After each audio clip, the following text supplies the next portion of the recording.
Le seul objectif d'un entrepreneur, c'est la quête d'un business model. Alors, parlons maintenant des types de business model. Vous le savez, vous êtes à The Family. The Family organise coup d'État. The Family a une position sur les types de business model qu'on cherche en tant qu'investisseur qui est très particulier. Nous cherchons des business models qui sont scalables. Ça veut dire qu'ils ont des rendements croissants d'échelle. Alors, qu'est-ce que ça veut dire un rendement croissant d'échelle? Ça veut dire que plus vous avez d'utilisateurs, moins chaque utilisateur coûte cher. Ça, c'est la scalabilité. On cherche des business models qui sont profitables. C'est mieux pour payer le loyer. Et on cherche des business models qui sont répétables. C'est l'idée qu'une fois que vous l'avez fait en France, vous pouvez le faire dans tous les pays du monde. Il n'y a pas vraiment de difficulté. Attention, ça, c'est un type de start-up extrêmement particulier. Coup d'État a une vocation beaucoup plus large. Le type de business model que The Family cherche n'implique pas les sociétés de services. Les types de business model que Coup d'État peut vous enseigner impliquent les sociétés de services. Pourquoi? Parce que si vous avez une idée qui n'est pas scalable, vous êtes les bienvenus à Coup d'État. Parce que vous pouvez être juste fortement réplicable. Par exemple, si vous voulez ouvrir 1000 spas dans le monde, ce n'est pas scalable, parce que chaque spa demande un effort particulier. Mais par contre, c'est incroyablement répétable. Donc l'entrepreneuriat est un phénomène très large qui comprend à la fois les sociétés scalables, à la fois les sociétés de services. Mais le critère commun à tout ça, c'est qu'à un moment donné, vous avez envie d'innover dans le business model. Maintenant, zoomons un peu sur ce qu'est un business model. Un business model, ce n'est pas simplement la façon dont on facture quelqu'un. Je vais vous donner un exemple. Il y a une société très intéressante que vous pouvez noter qui s'appelle Momentum Machine. Momentum Machine, c'est les premiers burgers en intelligence artificielle. Qu'est-ce que ça veut dire? Ça, vous avez une machine de 8 mètres carrés et de 4,50 m de haut, je crois, dans laquelle il y a l'ensemble des ingrédients pour faire un burger. Vous appuyez sur un iPad et vous dites ce que vous voulez en termes de sauce, je veux un Big Mac, je veux un je sais pas quoi. Vous appuyez sur un bouton, 15 secondes plus tard, vous avez votre burger prêt qui sort. Le burger est gourmet, il a été mis en compétition contre des grands chefs, et c'est toujours le burger automatique qui gagne face aux grands chefs qui le font à la main en plusieurs heures. À ingrédients égal, évidemment. Sinon, si vous mettez du foie gras, évidemment, c'est de la concurrence déloyale. Momentum Machine n'est pas une start-up parce qu'ils fabriquent des hamburgers de façon innovante. Ce n'est pas ça qui les caractérise comme start-up. Ce qui les caractérise comme start-up, c'est une innovation grandiose sur le business model. Alors maintenant, vous allez me dire, c'est quoi ce business model incroyable? Eh bien, vous arrivez dans le magasin et vous payez votre burger 5,90 $. Vous allez me dire, mais c'est la même chose que McDonald's. Oui, mais parce que le business model, ce n'est pas juste la façon dont on facture. Le business model, dans une start-up, c'est l'ensemble des briques logiques qui amènent à construire un business et qui amènent à capter de la valeur. Dans le cas de Momentum Machine, laissez-moi vous expliquer leur innovation. Le marché immobilier de la restauration, il a une caractéristique assez étrange, c'est que normalement, quand vous achetez un appartement, plus vous achetez un appartement grand, plus le prix par mètre carré est faible. Donc plus votre appartement est grand, moins le mètre carré vous coûte cher. Quand vous achetez un restaurant, c'est l'inverse. Le marché immobilier des restaurants a une caractéristique assez étrange, c'est que plus vous achetez un restaurant grand, plus vous le payez cher. Pourquoi? Et par mètre carré, pas simplement dans l'absolu. Pourquoi? Parce que ce qui coûte très cher dans un restaurant, c'est la place que prend la cuisine. Donc plus un restaurant est grand, plus le ratio salle contre cuisine est en votre faveur. Qu'est-ce que ça veut dire? Ça veut dire que plus vous avez un restaurant qui est grand, plus votre restaurant est rentable. Ça, c'est la structuration logique d'un restaurant. Parce que plus votre cuisine prend moins de place proportionnellement à la taille totale du restaurant, plus vous pouvez asseoir de gens et donc rentabiliser cette cuisine. Prenons un McDonald's. Un McDonald's, en moyenne, est composé de 2/5 de cuisine pour 3/5 de salle. Ça veut dire que vous avez 3/5 de la pièce qui doivent rentabiliser les 5/5. Donc vous voyez l'enjeu en termes de business model pour un restaurant. Où est l'innovation de Momentum Machine? L'innovation de Momentum Machine, ce n'est pas qu'ils vont remplacer les employés en cuisine. C'est que ça prend 8 mètres carrés. Et c'est pour ça que je vous ai dit que ça faisait 8 mètres carrés. Parce que dans 8 mètres carrés, vous pouvez générer 2000 burgers à l'heure. Et que donc dans 8 mètres carrés, vous pouvez déjà ne pas avoir de salle parce que vous pouvez imaginer faire des distributeurs dans la rue. Mais surtout, vous pouvez imaginer d'acheter des emplacements qui sont tout petits, qu'aucun autre restaurant ne voudrait parce qu'ils n'arriveraient pas à le rentabiliser. C'est le même cas que Subway. Subway a été une start-up parce qu'ils ont eu une innovation de business model en trouvant un moyen de nourrir les gens sans avoir de cuisine. Donc vous voyez comme l'innovation de business model n'est pas simplement une innovation de type pricing. Le pricing et la façon dont vous facturez les gens n'est qu'un détail du business model. Ce n'est pas la caractéristique complète d'un business model. Alors, c'est quoi les caractéristiques d'un business model? La première chose, c'est la value proposition. La value proposition, c'est qu'est-ce que vous offrez à qui, de quelle façon, et qu'est-ce que vous faites. Cette value proposition, c'est quelque chose de compliqué à faire, compliqué à déterminer, compliqué à construire. Il y a des entreprises qui sont plus ou moins enthousiastes en fonction de leur value proposition. La deuxième caractéristique d'un business model, c'est les clients. Qui sont-ils? C'est quoi leurs caractéristiques? C'est quoi leur démographie? C'est quoi leur spécialisation? Ça, c'est la deuxième caractéristique d'un business model. Troisième caractéristique d'un business model, c'est la distribution. Comment vous connectez cette value proposition aux clients en question? Alors, reprenons le cas de Momentum Machine. Value proposition, faire des burgers gourmets au prix de McDonald's automatiquement. Ça, c'est qu'est-ce que je fais? La clientèle, bah pour l'instant, c'est les gens qui vivent à San Francisco et qui sont suffisamment technophiles pour faire confiance à une machine pour leur faire un hamburger. C'est pas évident en fait. La distribution, bah, c'est flyers dans la rue et restaurant. Donc vous voyez la logique. Quatrième caractéristique d'un business model. De quelle façon vous allez rendre votre service client? La façon dont on rend le service client, c'est un élément très important du business model. Il y a des milliers de façons d'être au service de ses clients. Il y a des gens, ils font des plateformes automatiques. Prenez Google. Vous savez ce qui se passait pendant des années quand on téléphonait à Google? Vous aviez un répondeur qui disait un truc du genre « Bonjour, bienvenue chez Google, c'est hyper cool. Alors, on est une entreprise qui préférons les ordinateurs au téléphone. Alors, s'il vous plaît, essayez de régler votre problème par vous-même. Bonne journée, au revoir. » C'est à peine caricatural. Pourquoi? Parce qu'ils n'avaient pas envie que des millions de personnes les appellent tous les jours en expliquant « mais je ne comprends pas, qu'est-ce qui se passe? Pourquoi quand je tape le mot, je ne trouve pas exactement ce que je cherche ?» Donc la façon de rendre le service client de Google a toujours été de masse et automatisée. À l'inverse, qui connaît Zappos ici? Alors, Zappos, pour tous les autres, c'est une société qui vend des chaussures en ligne aux États-Unis. La chaussure, pendant très longtemps dans le e-commerce, c'était le Graal. Parce que très forte marge sur les chaussures. Et quand je dis très forte, on est dans les 70 à 90%. C'est l'un des produits de retail la plus forte marge. Mais impossible de convaincre les gens de les acheter en ligne sans les essayer. Alors, il y a des types, ils ont essayé le pied virtuel. Je me souviens, dans les années 2000, il y avait des types, ils vous disaient, ouais, vous prenez en photo votre pied, et après, avec une sorte de Photoshop, vous mettez les chaussures dessus, et comme ça, vous les essayez. Ils ont levé beaucoup d'argent, ces gens-là, plus personne n'en a entendu parler, quoi. Qu'est-ce qui s'est passé avec Zappos? Zappos a dit, OK, pour vendre des chaussures en ligne, il faut deux choses. Il faut un service client d'exception, et donc un humain qui vous rassure à l'autre bout du téléphone.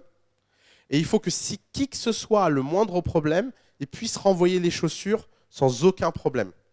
Et que donc, la confiance que les gens mettent dans le site, d'être à leur service, même s'il y a une erreur de taille ou de quoi que ce soit, de goût, bah, Zappos ne discute pas. Et Zappos peut se le permettre parce que 90% de marge, c'est plutôt rentable. Surtout quand vous n'avez pas de boutique sur la 5e avenue pour vendre vos chaussures. Résultat, Zappos a créé un service client par téléphone où toute son obsession, et c'est vraiment une logique de business model, c'est que les gens qui prennent leur téléphone et téléphonent à Zappos soient très heureux. Donc vous voyez comme la façon dont vous rendez la relation client, c'est quelque chose d'essentiel dans une startup. C'est quelque chose auquel il faut réfléchir parce que c'est un élément primordial du business model. Alors, cinquième caractéristique d'un business model, cinquième brique logique, c'est les partenariats. Quel type de partenariat vous voulez faire? Quel type de partenaire peut vous aider? Qu'est-ce qu'un partenaire peut changer à la façon dont vous rendez vos services et votre business? Sixième caractéristique d'un business model, quelles sont les ressources fondamentales dont vous avez besoin pour rendre votre entreprise viable? Imaginez, vous faites une bijouterie qui est spécialisée dans les diamants. Vous êtes à court de diamants, vous n'avez plus de business. C'est tout bête à comprendre. Vous êtes une société technologique. Vous avez besoin d'ingénieurs pour programmer des logiciels que les gens achètent très cher. Vous n'avez plus d'ingénieurs et aucun ingénieur veut travailler pour vous. Vous êtes foutu. Plus de croissance, plus de développement. La ressource, elle peut être matérielle, elle peut être virtuelle, elle peut être humaine, elle peut être de talent. Il y a plein de ressources. Mais dans le cas d'une start-up, la caractéristique principale d'une start-up, c'est qu'elle croît. Et la croissance, c'est quelque chose de très, très, très compliqué à appréhender mentalement. En France, la plupart des startups ne croient pas. Et c'est dans tous les sens du terme. Elles n'ont pas de croissance et elles ont peu la foi. Mais à partir du moment où ce que vous faites fonctionne, en général, ça vous dépasse. J'ai jamais vu quelqu'un comprendre son succès. J'ai jamais vu de succès raisonnable. Autant des faillites raisonnables, ça on en voit tous les jours, parce que quand ça décolle pas, ça décolle pas. Vraiment. D'ailleurs, petite définition très perso, concurrente à celle de Steve Blank. J'espère qu'un jour elle sera très célèbre. Mais une start-up, c'est une institution sociale en faillite permanente qui ne tient que par la bonne volonté de ses fondateurs. Point. Mais donc, autant les échecs, eux, sont plats, ils sont logiques, ils sont anticipables, autant les succès ne le sont jamais. Donc, qu'est-ce que ça veut dire? Ça veut dire qu'à partir du moment où vous avez du succès, vous êtes sûr de croître. Et quand vous avez de la croissance, vous avez des milliers de problèmes qui apparaissent. Et le problème numéro 1, ça va être celui de rendre viable votre business model. C'est facile de vendre à très peu de gens, c'est très compliqué de vendre à beaucoup de gens. Et vous avez des problèmes de ressources, que ce soit des serveurs parce que vous êtes un site internet, ou que ce soit des pains au chocolat parce que vous êtes une boulangerie. Prenez un exemple. Alors, ce n'est pas une start-up, mais il y a cette boulangerie-là à République, le pain philosophe ou je ne sais pas quoi, où les philosophes font du pain. C'est des gens qui ont un problème grave de business model et de ressources. Leur boutique fait que les gens attendent en moyenne 1 heure.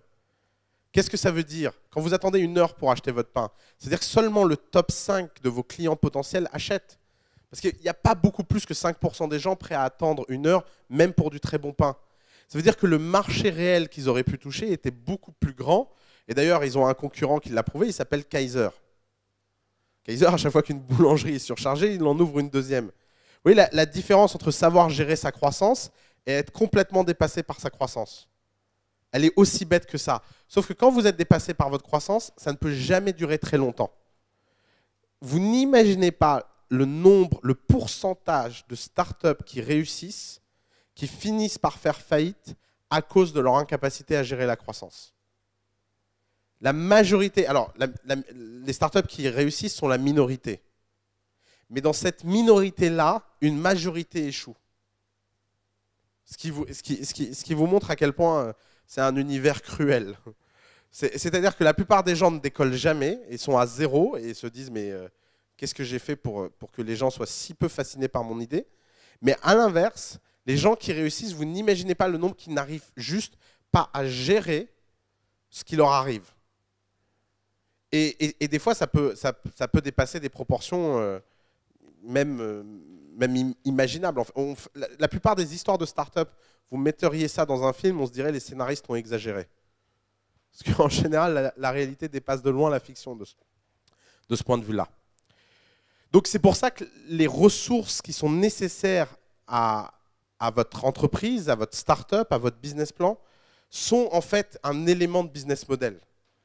Parce que la capacité à les capter mieux que le reste du marché rend votre business possible. Et ça peut être une innovation de business model. Je vais vous donner un exemple. J'ai eu un étudiant il y a quelques années qui avait lancé une marque de tisane qui fonctionne plutôt bien et qui est distribuée dans les grands hôtels. Il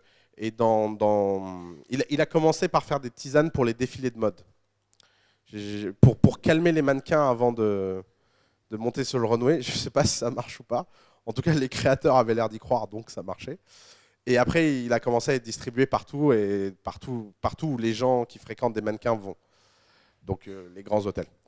Et ce qui était très intéressant dans son business, c'est que quand on regarde une entreprise comme ça, on se dit, mais qu'est-ce qu'il y a de si intéressant dans une entreprise de tisane en 2014 ? Tout simplement, c'était sa capacité incroyable à pouvoir capter les fleurs rares qui étaient à la base de sa production. Pourquoi ? Parce qu'il avait un passé d'herbologiste ou je ne sais pas quoi. Il était vice-président de l'Association française des herbologistes. Et donc, il connaissait tous les types qui produisaient des fleurs. Et c'est des fleurs qui sont produites à quelques centaines de kilos par an dans le monde. Donc, vous voyez bien l'enjeu stratégique. C'est que si vous avez accès à cette ressource et quelques centaines de kilos de fleurs, ça permet de faire des dizaines de millions de tisanes, parce que vous mettez très peu de fleurs par tisane. D'un seul coup, vous êtes dans une position où elle est là, votre innovation en termes de business model. Donc l'innovation peut avoir des formes que vous n'imaginez pas forcément ou que vous n'appréhendez pas forcément. L'innovation dans la start-up peut revêtir de multiples caractères. L'avant-dernier élément en termes de business model, c'est ce qu'on appelle les assets. Alors les assets, c'est quoi? C'est différent des ressources. C'est qu'est-ce que vous allez construire qui a de la valeur dans le long terme et qui donc va permettre de valoriser votre entreprise. Alors l'un des assets tout bête, c'est votre marque. Par exemple, prenons un exemple d'une des premières startups réussies de l'histoire, Frigidaire. Tous les gens qui achètent un frigo appellent ça un frigidaire, alors que Frigidaire n'est qu'une marque parmi l'ensemble des frigos. Vous voyez, ça, c'est une réussite de start-up. C'est d'avoir transformé sa marque en nom de produit. Je ne sais pas si les gens disent vraiment ça, mais si, ils le disent, tu devrais le googler. Ça, c'est un asset. Ça veut dire que dans la tête des gens, moteur de recherche égale Google. Quand Google s'est lancé, il y avait 70 ou 80 moteurs de recherche sur le marché. Et il devait y en avoir une dizaine qui avaient levé 3 à 4 fois plus d'argent que Google. Donc, vous voyez ce que c'est construire un asset. Construire un asset, c'est réussir à un moment donné à produire une ressource qui est hyper valorisée par le marché et qui vous permet de vous distinguer. Les deux derniers éléments d'un business model, c'est la structure de coûts et la structure de revenus. Mais vous voyez comme la façon dont vous allez facturer ce que vous faites est en fait un détail dans la construction d'une startup.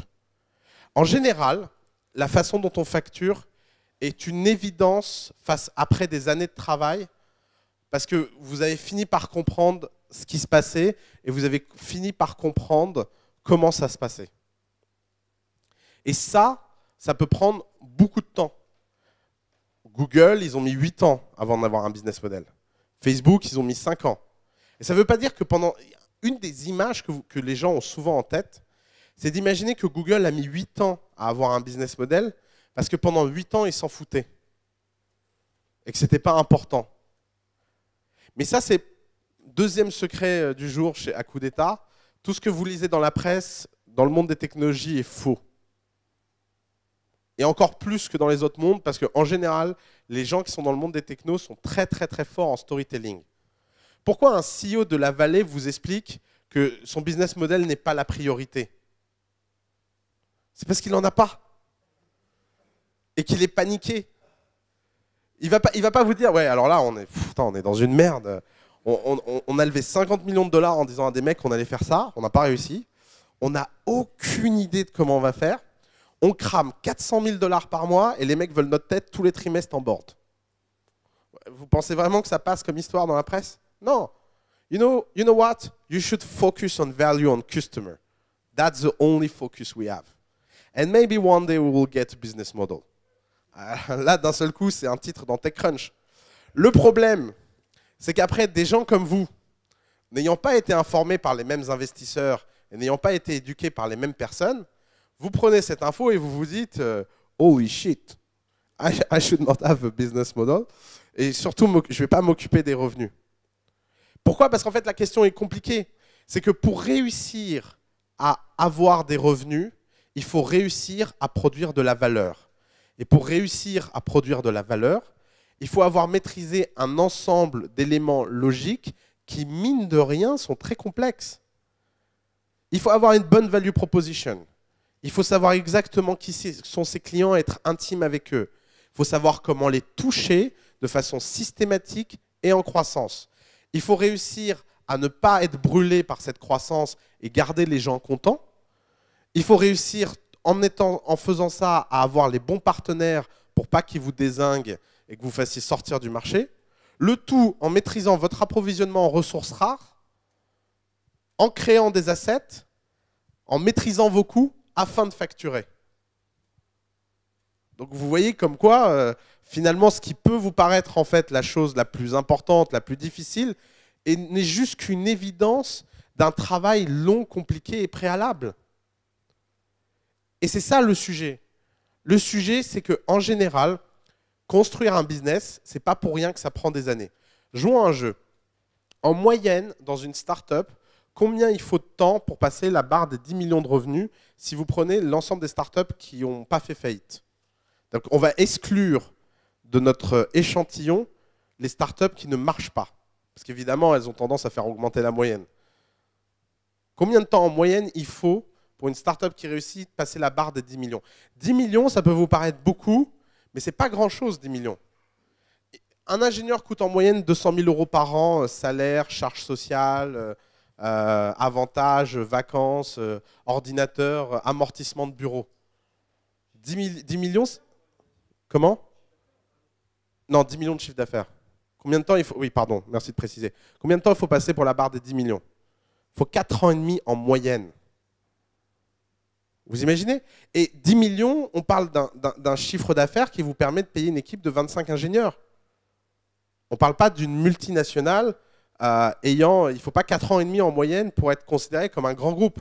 C'est-à-dire pour devenir une petite PME confortable qui arrive à peu près à payer les salaires des gens qui la composent, dans ce milieu, il faut 4 ans et demi en moyenne. C'est énorme. Et alors, si vous rajoutez toutes celles qui échouent et qui passent des années, là, votre moyenne explose en fait. Donc, ne confondez pas quête de business model et quête de pricing ou de façon de facturer innovante. La façon dont on peut innover sur un business model dépend de beaucoup de choses. Et en général, c'est très très dur d'innover sur deux aspects logiques à la fois. La pire chose que vous puissiez faire, c'est vous dire, je vais innover sur la value proposition et sur la distribution et sur le segment de clientèle et sur le type de partenariat et sur ma structure de coût et sur ma structure de pricing et sur les ressources rares que je vais choper. Si vous essayez de jouer simplement au jeu de je fais différent, vous allez vous planter. Une start-up ne vit pas parce qu'elle est différente des autres. D'ailleurs, troisième leçon du jour, vraiment importante. À chaque fois que vous irez dans une compète de start-up, ces trucs, ces machins où les gens vont là, à chaque fois vous aurez un type dans le jury pour vous expliquer « Oui, mais en quoi fais-tu quelque chose de différent des autres ?» Alors ça, en général, vous pouvez repérer le type qui n'a jamais fait de start-up de sa vie sur simple question. Une start-up ne vit pas parce qu'elle fait quelque chose de différent. Une start-up vit et prospère parce qu'elle fait les choses mieux. Si vous faites juste différent et que tout le monde s'en fout, vous irez nulle part. Et Dieu sait que c'est facile de faire différent. Vous avez plein de gens qui viennent vous dire « Ouais, il y a machin, ils sont nuls parce qu'ils font A. Moi, j'ai vu qu'il était possible de faire B. » Alors, petit test logique. En général, quand vous voyez une entreprise établie faire quelque chose qui vous paraît absurde, c'est peut-être qu'eux aussi avaient commencé en essayant ce que vous croyez être malin et qu'ils ont raté. C'est très, très, très rare d'avoir raison quand on suppose que les autres sont des ahuris. C'est très rare. La moyenne intellectuelle dans ce monde est relativement élevée, en fait. Et les gens font des choses à peu près rationnelles. Donc, tout le discours du type « moi, je vais faire différent parce qu'ils n'ont rien compris », c'est qu'en fait, vous n'avez pas compris où était le secteur. Par contre, ce qui est vachement intéressant, c'est lorsque vous êtes face à des entrepreneurs qui ont un secret. Le fondement de l'industrie start-up, c'est la construction et l'établissement de secrets. C'est quoi un secret? Ce n'est pas quelque chose de confidentiel. Il y a une différence entre secret et confidentiel. Un secret, c'est quelque chose que vous pouvez dire à tout le monde et personne ne vous croira. Ça, c'est un vrai secret. Un vrai secret, c'est quelque chose que vous savez pour être sûr, que vous savez être vrai, mais que personne d'autre ne comprend avant un certain temps. Je vais vous en donner quelques secrets. Par exemple, Google et son moteur de recherche. C'était quoi le secret de Larry Page et Sergey Brin? C'était que le nombre de sites Internet dans le monde allait exploser. En Californie, j'avais un voisin à qui on a proposé d'être le premier ingénieur de l'histoire de Google. Et on lui a proposé 10% de Google pour ça. Donc 10% de 600 milliards de market cap fois une dilution de 30%, ça fait quand même beaucoup d'argent. Ça fait environ 6 milliards. Qu'est-ce qu'il a répondu? Il a répondu, non mais seriously Larry, who needs a search engine? Est-ce qu'il était ahuri? Non, il a fait Stanford. Est-ce qu'il était incompétent? Non, c'était le meilleur ingénieur de la place, il est hyper connu. Et c'est pas pour rien que c'est à lui qu'ils ont proposé de devenir le premier ingénieur. Qu'est-ce qui s'est passé dans sa tête? Ce qui s'est passé dans sa tête, c'est qu'il s'est dit, le nombre de sites Internet va être multiplié par 1000. On va passer de 1000 sites Internet à fois 1000, à 1 million. Et 1 million de sites Internet, vous savez comment on règle ce problème? On fait un annuaire. On fait des catégories, on fait des tags, on met des Indiens pour taguer les sites tous les jours, et ça va bien. Quelle idée d'aller lever 50 millions de dollars pour développer une technologie que personne n'a besoin. Le nombre de sites Internet entre le jour où il a dit ça et aujourd'hui a triplé tous les mois. C'est une suite géométrique de raison 3 mensuelle. Ça n'a pas été multiplié par 1000, ça n'a pas été multiplié par 10 000, ça n'a pas été multiplié par 1 million, ça a été multiplié par plusieurs milliards. Et il était là, le secret de Google. C'est que les types de Google étaient persuadés que le nombre de sites Internet allait exploser. C'était quoi le secret de Mark Zuckerberg quand il a fondé Facebook? C'est que quoi que les gens en disent, quoi que les gens râlent, en fait, leur vie privée, ils s'en foutent un peu, en fait. Regardez comment Facebook a été construit par rapport à l'ensemble des réseaux sociaux qui ont été lancés. L'ensemble des réseaux sociaux, c'était toujours la même logique. On est ici pour protéger la vie privée des gens. Si les gens râlent, on se contraindra et on fera ce qu'ils veulent. Facebook, ça a été quoi? Un pas en avant, un pas en arrière, 2 pas en avant. Bon, allez, je pousse encore un peu. Non, mais de toute façon, privacy is over. Ça, c'est un secret. Ce n'est pas une notion évidente. Quand vous avez des millions de gens qui râlent et qui menacent de brûler votre réseau social et que vous êtes convaincu qu'en fait, ils râlent, mais dans 2 jours, ils auront oublié, vous possédez un secret. Vous avez compris quelque chose qui n'est pas courant à comprendre. Et donc, vous êtes en train de construire quelque chose qui va durer sur le très long terme. Et c'est ça, en fait, qui constitue et qui crée l'opportunité entrepreneuriale. C'est une intersection assez particulière entre les bonnes et les mauvaises idées. Imaginez que vous divisez le monde en 2. Vous avez un cercle, ça représente l'ensemble des bonnes idées que les gens ont dans ce monde. Vous avez un second cercle, ça représente l'ensemble des mauvaises idées que les gens ont dans ce monde. Puis vous avez une intersection entre ces 2 cercles. L'intersection, c'est quoi? C'est l'ensemble des bonnes idées qui ont l'air d'être mauvaises. Et bien ça, c'est l'opportunité entrepreneuriale. Les bonnes idées qui ont l'air d'être bonnes, c'est les projets d'innovation en grand groupe. Qu'est-ce que c'est un projet d'innovation en grand groupe? C'est, vous prenez une idée, vous mettez 50 personnes autour de la table, elles discutent de tout ce qui ne va pas dans l'idée, et si l'idée survit, alors détail, feedback, anticipation, intelligence, et ce que vous voulez, information, expertise, knowledge, alors ça devient un projet et c'est une bonne idée. Et d'ailleurs, pour tous les gens ici qui travaillent dans une institution corporate, j'ai toujours eu une fascination incroyable par la place que la quête de la bonne idée a dans ces organisations. Tout le monde est obsédé par la bonne idée. On vous décrit des gens en vous disant « Ah oui, lui, il est hyper talentueux, il a eu une super idée. » D'accord? Et, donc, il a eu un bonus à la fin de l'année. Les bonnes idées ne créent pas d'aventure entrepreneuriale. Les mauvaises idées non plus. Si votre idée est mauvaise, je suis désolé pour vous. C'est pas de bol. C'est dur à se rendre compte, mais c'est pas de bol. La vraie opportunité, c'est les bonnes idées qui ont l'air d'être mauvaises. C'est toutes ces idées où vous vous dites, mais c'est pas possible que ça marche. Mais si ça marche, alors il n'y a aucun doute que ce sera géant. Je vais vous donner un autre exemple. Il y a quelques années, je vivais en Californie et j'étais assis sur un bureau en train de taper sur un ordinateur. Comme ça, il y avait un iMac devant moi. Et je vois un type qui fait sa tête comme ça. Il avait des lunettes en zèbre. Il me dit, « Dude, you have $10,000 ?» Je dis non. Non, de demander comme ça avec des lunettes de zèbre, non, j'ai pas ça. Et donc le type passe de la table et il commence à m'expliquer hyper rapidement qu'il a un projet, c'est tout bête, c'est que les taxis dans le monde, c'est de la merde.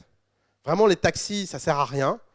Et pourquoi? Parce qu'ils sont mal polis, ils sont pas agréables, ils sont réglementés, ils ont une licence, ils ont tout ça. Mais lui, il a une idée incroyable, c'est t'appuies sur un bouton, il y a une voiture qui vient te chercher, le mec, il a un costard parce qu'il est payé en fonction des notes que les gens lui donnent, tu as une petite bouteille d'eau à l'arrière, et quand tu sors du taxi, tu n'as même pas besoin de payer parce que c'est directement retiré sur ta carte bleue. Et ça s'appelle Uber. Réponse. Non mais écoute, je vais t'apprendre la vie. Je viens d'un pays qui s'appelle la France. Dans ce pays, on a un lobby qui s'appelle les taxis qui est hyper puissant. Tu n'arriveras jamais à le défoncer. Mais tu te rends pas compte. Non, mais je t'assure, machin. Bon, mais il y a qui investit dans ton round? Bah personne, tout le monde me dit la même chose que toi. Bon, bah tu vas faire quoi? Tu vas faire autre chose? Dis non, non, non, c'est vraiment ça qu'il faut faire. Bon, bah j'ai pas donné d'argent. Alors, cette société vient d'être valorisée 17 milliards. Et sa fameuse idée qui n'avait pas l'air bonne ferait que j'aurais pas besoin de donner un putain de cours à coup d'État. Je rigole, je le ferai quand même. J'aurais juste infiniment plus de crédibilité. Vous voyez, si vous croyez qu'en fait, une start-up se caractérise par une bonne idée, vous ne comprenez pas ce qui se passe dans ce milieu. C'est la plupart des phénomènes qui font notre vie quotidienne aujourd'hui paraissaient impossibles avant qu'ils aient lieu. Vous auriez cru il y a 15 ans qu'on serait dit, tiens, un jour, on mettra toute notre vie privée en ligne, on trouvera ça trop cool, les gens likeront nos vacances. Non, vraiment, on m'aurait pitché ça, j'aurais dit, mais rentre chez toi, quoi. Quand j'étais au lycée, c'était le début de Wikipédia, et j'étais surexcité, je suis rentré, il devait y avoir quelques centaines d'articles sur Wikipédia, et j'ai montré ça à un de mes profs, et avec énormément de sagesse et de doctrine, il a dit, non mais vraiment, il y a un problème de modèle économique. Personne n'écrira des articles gratuitement toute la journée pour que d'autres gens les lisent, sans en plus avoir le plaisir d'avoir leur nom d'auteur écrit. Wikipédia marche très bien. Encore une fois, c'est une idée qui avait juste une caractéristique, c'est qu'elle était en avance sur son temps. Et finalement, c'est ça qu'il y a de plus gênant à fréquenter des entrepreneurs, et c'est ce qu'il y a de plus difficile dans le fait d'évaluer des entrepreneurs, c'est que vous avez besoin de vous projeter avec eux dans un futur que seuls eux voient. C'est des gens qui vivent le futur au présent. Et donc, c'est pas pour rien qu'ils ont tous l'air un peu... D'ailleurs, ça se voit à vos têtes, là. Tout ça pour en venir où? Tout ça pour en venir à quelque chose de simple. Une start-up, c'est une institution sociale qui cherche un business model, et construire, explorer, fabriquer un business model, c'est quelque chose de compliqué. Ce n'est pas simplement une bonne idée, ce n'est pas simplement une innovation. La plupart, par exemple, si vous vous demandez où est l'innovation dans Uber, vous pouvez vous dire que c'est parce que les gens ils payent par carte bleue directement. Mais ça aurait pu être copié par tout le monde. Elle n'est pas là, la barrière à l'entrée dans Uber. La barrière à l'entrée dans Uber, elle est ailleurs. Elle est dans la marque que Uber crée, elle est dans le réflexe qu'ils ont créé, l'asset, le fait qu'ils aient plus de voitures que tout le monde, qu'ils grossissent plus vite que tout le monde et qu'ils engrangent plus de cash que tout le monde. D'ailleurs, juste pour vous raconter une anecdote et pour vous montrer à quel point Uber peut changer le comportement des gens, il y a quelques semaines, j'ai dû prendre un taxi à grand regret plutôt qu'un Uber. J'arrive à destination, je sors du taxi, je remercie le type, je commence à marcher. Et là, j'entends le taxi qui me hurle dessus, qui me dit hey, tu vas où, connard ?» Je me tourne et je vois le mec qui commence à s'approcher de moi. Je prends peur, je commence à courir. Je cours. Et le taxi commence à courir derrière moi. Et là, en courant, je me dis eh merde, j'ai pas payé. Vous voyez où est l'asset? L'asset, c'est que c'est quelqu'un. Uber a carrément changé nos rapports cognitifs à prendre le transport. Et oui, il faut sortir de l'argent, récupérer sa monnaie, tout ça. Ça, c'est très, très, très difficile à détruire. Est-ce que c'est une innovation extraordinaire? Est-ce que c'est une technologie extraordinaire? Est-ce qu'il a fallu 400 rocket scientists pour faire ça? Non. Il faut simplement l'exécuter bien, vite, rapidement. Et là, on va en venir au point de coup d'État. C'est quoi la mission de coup d'État? La mission de coup d'État, c'est que vous soyez dans un business de service, que vous ayez envie d'ouvrir un magasin, que vous ayez envie de faire un site internet, que vous ayez envie de faire une société technologique, que vous ayez envie de faire une biotech, quel que soit le domaine dans lequel vous avez envie de vous lancer, ce qui nous intéresse, c'est de vous aider à comprendre qu'est-ce que ça veut dire une exécution réussie. L'obsession ici, ce n'est pas les idées. L'obsession ici, c'est l'exécution. C'est de comprendre comment ces parties logiques s'interconnectent, comment tout ça, en fait, se construit dans le temps, étape par étape. Parce que si vous essayez de construire ces 9 briques d'intelligence d'un coup, en innovant sur chacune d'elles, vous allez finir complètement fou et fatigué. De comprendre comment tout ça s'interconnecte dans le temps et comment on peut commencer petit et devenir grand. C'est ça qui nous intéresse. C'est ce process qui fait que petit à petit, on grossit et on grossit de plus en plus rapidement. Beaucoup de gens qui commencent ont peur de parler de leur idée parce qu'ils se disent quelqu'un va me la piquer et il va aller l'exécuter mieux que moi. Alors, ce truc-là, c'est un truc assez imaginaire. Vous imaginez, vous êtes en train de parler à un type, vous lui racontez votre idée, et là, le type dit c'est génial, je vais arrêter tout ce que je fais dans ma vie et je vais aller créer ça dans ton dos pour te niquer. Et c'est le seul objectif que j'ai dans ma vie. Compliqué. Alors maintenant, il y a le fantasme grand groupe. Ouais, je ne veux pas aller en parler à un grand groupe parce qu'ils ont vachement plus de ressources que moi. Je vais aller leur raconter ce que je fais et eux, ils peuvent déployer 200 personnes en une journée. Alors les gens qui disent ça, en général, ils n'ont jamais travaillé dans un grand groupe. Parce que dans un grand groupe, pour sortir 1000 € pour payer la kermesse du coin, ça passe par 10 comités, 22 validations et le PDG descend de son hélicoptère pour vérifier que c'est bien. Donc le coût de eux vont être plus rapide que vous, peu probable.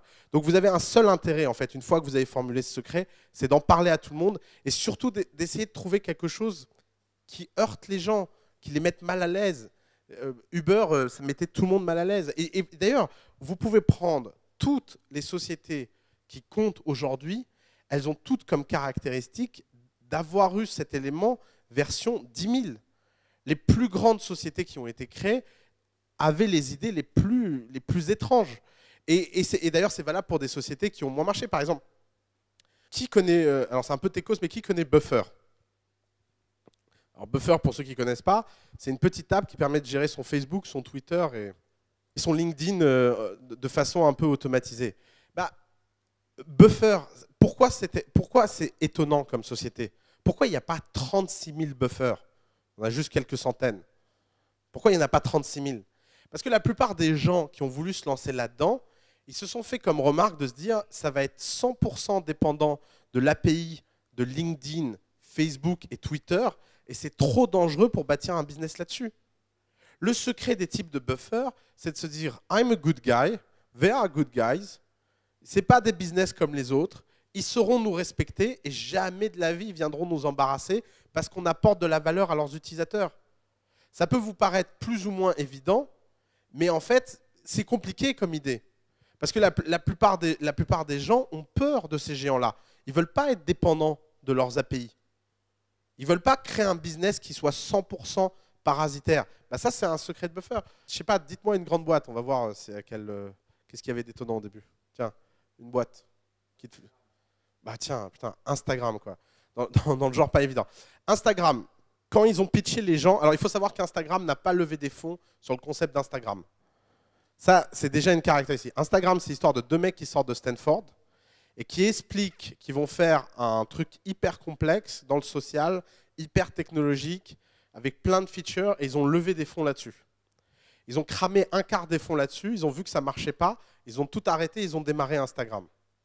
Quand ils ont démarré Instagram, leur pitch est tout bête.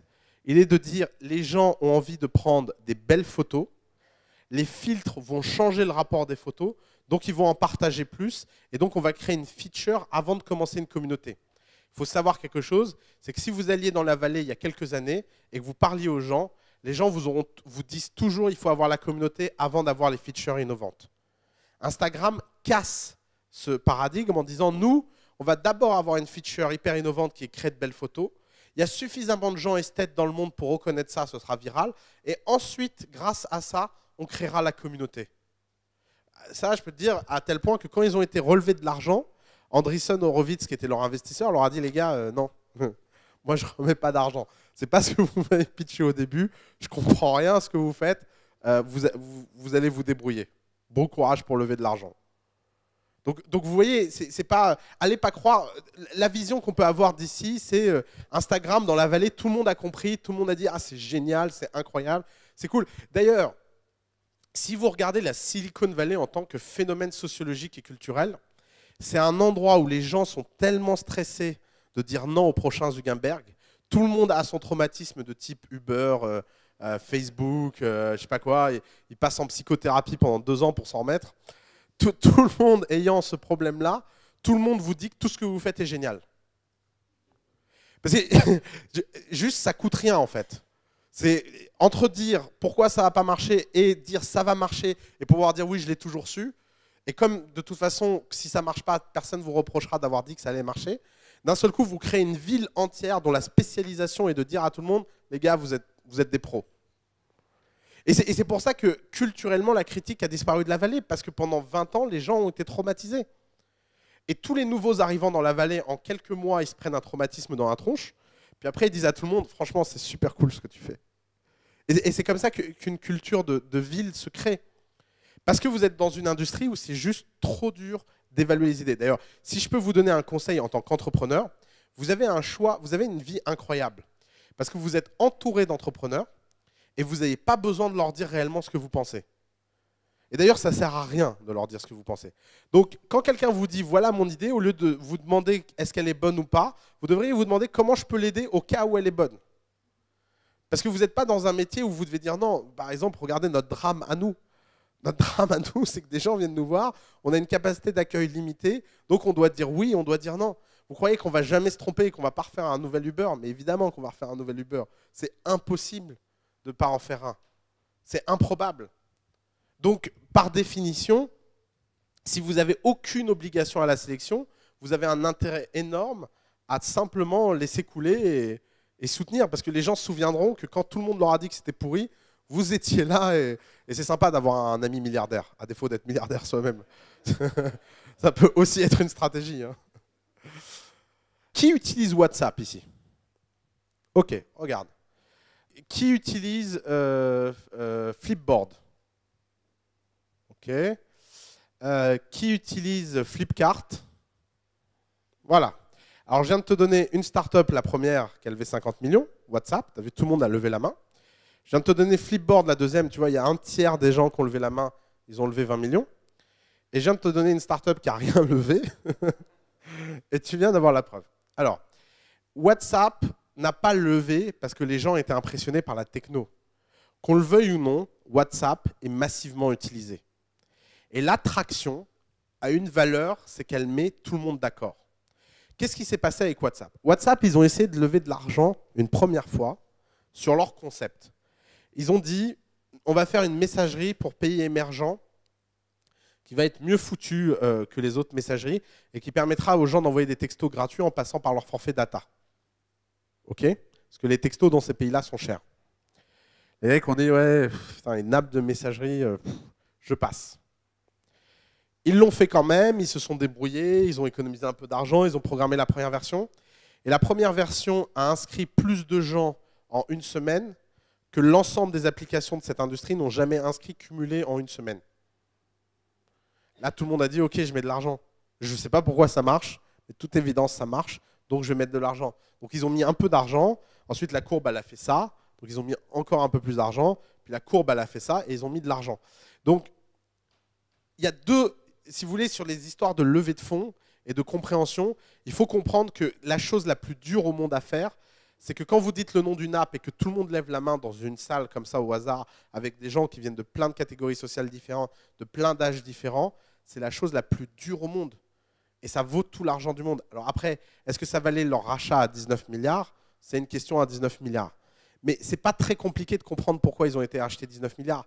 Ils ont été rachetés 19 milliards parce que Apple a proposé 10, que Google a proposé 14, et que donc il y en a un qui, comme dans une salle d'enchères, a dit « Ok, moi je dis 19, et tous vous faire en cash. » En cash. Et voilà, c'était réglé. Et donc, il est là le sujet en fait. Le sujet, c'est qu'il est impossible de déterminer la valeur de ces boîtes-là, pour plein de raisons, et que donc la seule valeur qu'elles ont, c'est la valeur que les autres ont à essayer de la contrôler. Et aujourd'hui, si tu prends le nombre d'apps qui ont plus de 500 millions d'utilisateurs dans le monde, elles se comptent sur le doigt d'une main. Ce n'est pas tous les jours que vous avez quelque chose que 500 millions de quelque chose utilisent. Vous imaginez, Facebook vient d'atteindre les 1,3 milliard d'utilisateurs actifs hebdomadaires. Quelle entreprise dans l'histoire de l'humanité avait 1,3 milliard de clients? Ça n'a pas de sens en fait. C'est au-delà de ce qui est imaginable en fait. Pourquoi WhatsApp ne gagne pas d'argent? Alors ils ont une ligne de revenus, c'est qu'ils permettent à leurs utilisateurs de payer $1 par an, je crois, quelque chose comme ça, pour ne pas avoir de pub. Pourquoi WhatsApp ne gagne pas d'argent et pourquoi WhatsApp n'a pas essayé de gagner d'argent?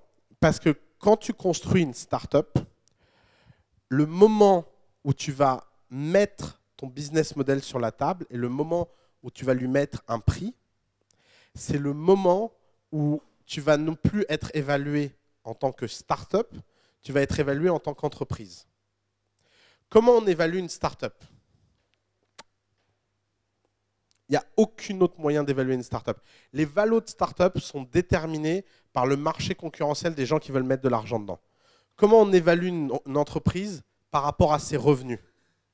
Donc, pourquoi par exemple, comment ils s'appellent les mecs là avec les qui ont commencé avec les textos coquins? Snapchat. Pourquoi Snapchat est terrorisé à l'idée de faire le moindre euro de revenu? Parce que le jour où ils vont commencer à faire le moindre euro de revenu, leur valo pré-revenu, elle est finie. Et donc, tant que tu as des gens qui sont prêts à mettre de l'argent en attendant que tu aies des revenus parce qu'ils rêvent de revenus supérieurs aux revenus que toi, tu imagines pouvoir avoir, tu as intérêt de surtout pas en faire et d'accumuler l'argent parce que tu as du temps. Faire une start-up, c'est comme jouer une partie d'échecs.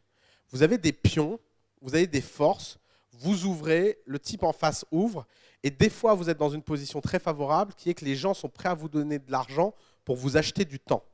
Mais c'est un cas extrêmement rare. C'est pour une société, et c'est pour ça que même dans la vallée, les gens sont stressés par leur business model, parce que finalement, même dans la vallée, les gens qui sont prêts à donner un temps infini pour développer ton entreprise, ils sont extrêmement rares. Et ils sont rares pourquoi? Parce que les cas où des sociétés qui ont atteint plusieurs centaines de millions d'utilisateurs continuent d'avoir une croissance qui accélère sont extrêmement rares. Parce qu'il y a des paliers. Par exemple, sur 10 000 sociétés créées dans les réseaux sociaux, vous en avez 1000 qui atteignent le million d'utilisateurs. Vous en avez 100 qui atteignent les 10 millions d'utilisateurs. Vous en avez une qui atteint les 50 millions d'utilisateurs. Et statistiquement, vous en avez 0 qui dépasse la centaine de millions. Parce que celle qui dépasse la centaine de millions est un cas qui n'existe pas statistiquement. De temps en temps, il y en a une qui pop-up. Facebook, Twitter, Instagram. Mais elle est en dehors des statistiques et elle est en dehors de la réalité. Donc quand ça arrive, ça n'a plus de prix. Parce que acheter le numéro 1 dans un marché, ça n'a pas de prix en fait. Où que vous soyez dans le monde, si les gens veulent de quelque chose, vous voudrez cher. C'est un phénomène universel. Le problème, il est ailleurs. Le problème, c'est qu'en France, des startups qui atteignent ce niveau de croissance, il n'y en a pas. Plein de raisons. D'abord, parce qu'il n'y a pas beaucoup de talents spécialisés dans ce genre de croissance. Donc forcément, il y a un problème. Ensuite, il n'y a pas vraiment de marché disponible d'utilisateurs prêts à utiliser quelque chose de pas prêt. WhatsApp a eu une intelligence incroyable, c'est qu'ils se sont lancés dans des pays où les gens n'avaient pas le choix. Si vous regardez le premier pays en croissance de WhatsApp, ce n'est pas la Californie, hein, de très loin. Ils ont d'abord commencé par les pays d'Afrique, les pays d'Asie, ensuite ils ont été conquérir l'Amérique du Sud, ils sont remontés en Europe et maintenant ils conquièrent les États-Unis.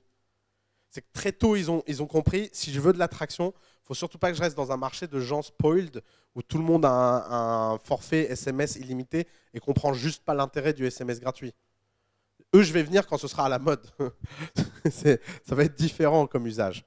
Donc, c'est pour ça qu'en France, et alors d'ailleurs, quand ça arrive en France, par exemple, nous on a eu le cas Mindy, et on l'a vu avec Mindy, c'est que le jour où ça arrive en France, de toute façon, les investisseurs français ne sont juste pas à la hauteur. Et c'est les investisseurs américains, où que vous soyez dans le monde, qui viendront vous voir. Ça, c'est une des leçons de coup d'État, et je pense que c'est une des leçons de votre génération. C'est que le capital est la chose la plus mobile du monde. Si vous avez du talent, l'argent vous trouvera. Le seul problème, c'est qu'avoir du talent, c'est rare, parce qu'il faut avoir de la chance, et que ça n'arrive pas tous les jours, en fait. Et que les autres sont contraints donc de se battre et d'être dans la conviction. Il y a deux façons de lever de l'argent. Il y a de lever de l'argent parce que les gens veulent vous en donner, et il y a de lever de l'argent parce que vous arrivez à convaincre les gens de vous en donner. Ce qu'on va apprendre à coup d'État, c'est d'essayer de convaincre les gens de vous en donner. Mais ce n'est pas le cas idéal. Le cas idéal, évidemment, c'est que les gens vous en offrent et que vous n'ayez rien demandé. Mais vous ne pouvez pas compter là-dessus. C'est un épiphénomène trop rare dans le monde des startups. Maîtriser son business model, ce n'est pas simplement maîtriser le fait qu'on facture. Alors, il y a deux choses. La première chose, c'est qu'il faut distinguer les revenus, on va dire, naturels des revenus artificiels dans une startup. Prenons l'exemple de Facebook. Facebook, au tout début, la première page que vous pouviez liker, c'était la page d'Apple. C'était un contrat entre Apple et Facebook, et Apple offrait $1 pour chaque like que Facebook produisait. Ce qui rapportait entre 200 000 et 300 000 $ par mois à Facebook, ce qui permettait de payer l'équipe initiale de Facebook. C'est la première source de revenus de l'histoire de Facebook. Est-ce que ça veut dire que Facebook avait un business model? Non, parce que personne n'a jamais accepté de payer ça une deuxième fois. C'est-à-dire que quand ils ont été voir des gens qui avaient un peu moins d'argent et leur ont dit « Ouais, on a un super truc, tu mets une page, à chaque fois qu'il y a un type qui clique sur like, tu me donnes $1 », les mecs ont dit « Quoi ?» Ouais, c'est ça, ouais. Alors après, ils ont dit « Ouais, on a un truc génial, à chaque fois que tu cliques, tu donnes 1 cent. » Puis les mecs ont dit « Non, toujours pas. Vraiment, je comprends pas ton histoire de like. » Donc, ce n'était pas un business model. C'est ce qu'on appelle des revenus artificiels ou des revenus d'opportunité. C'est-à-dire que c'est des revenus qui existent parce qu'à un moment, dans une pièce, il y a un type un peu malin qui a réussi à convaincre un autre type un peu malin de faire un truc qui n'était pas très logique, mais ça passe. Et les startups vivent aussi de ça. C'est-à-dire qu'il y a des moments où il faut se remonter les manches et il faut produire de l'opportunité. Parce que tu n'as pas le choix, il faut survivre. Mais c'est du revenu de survie.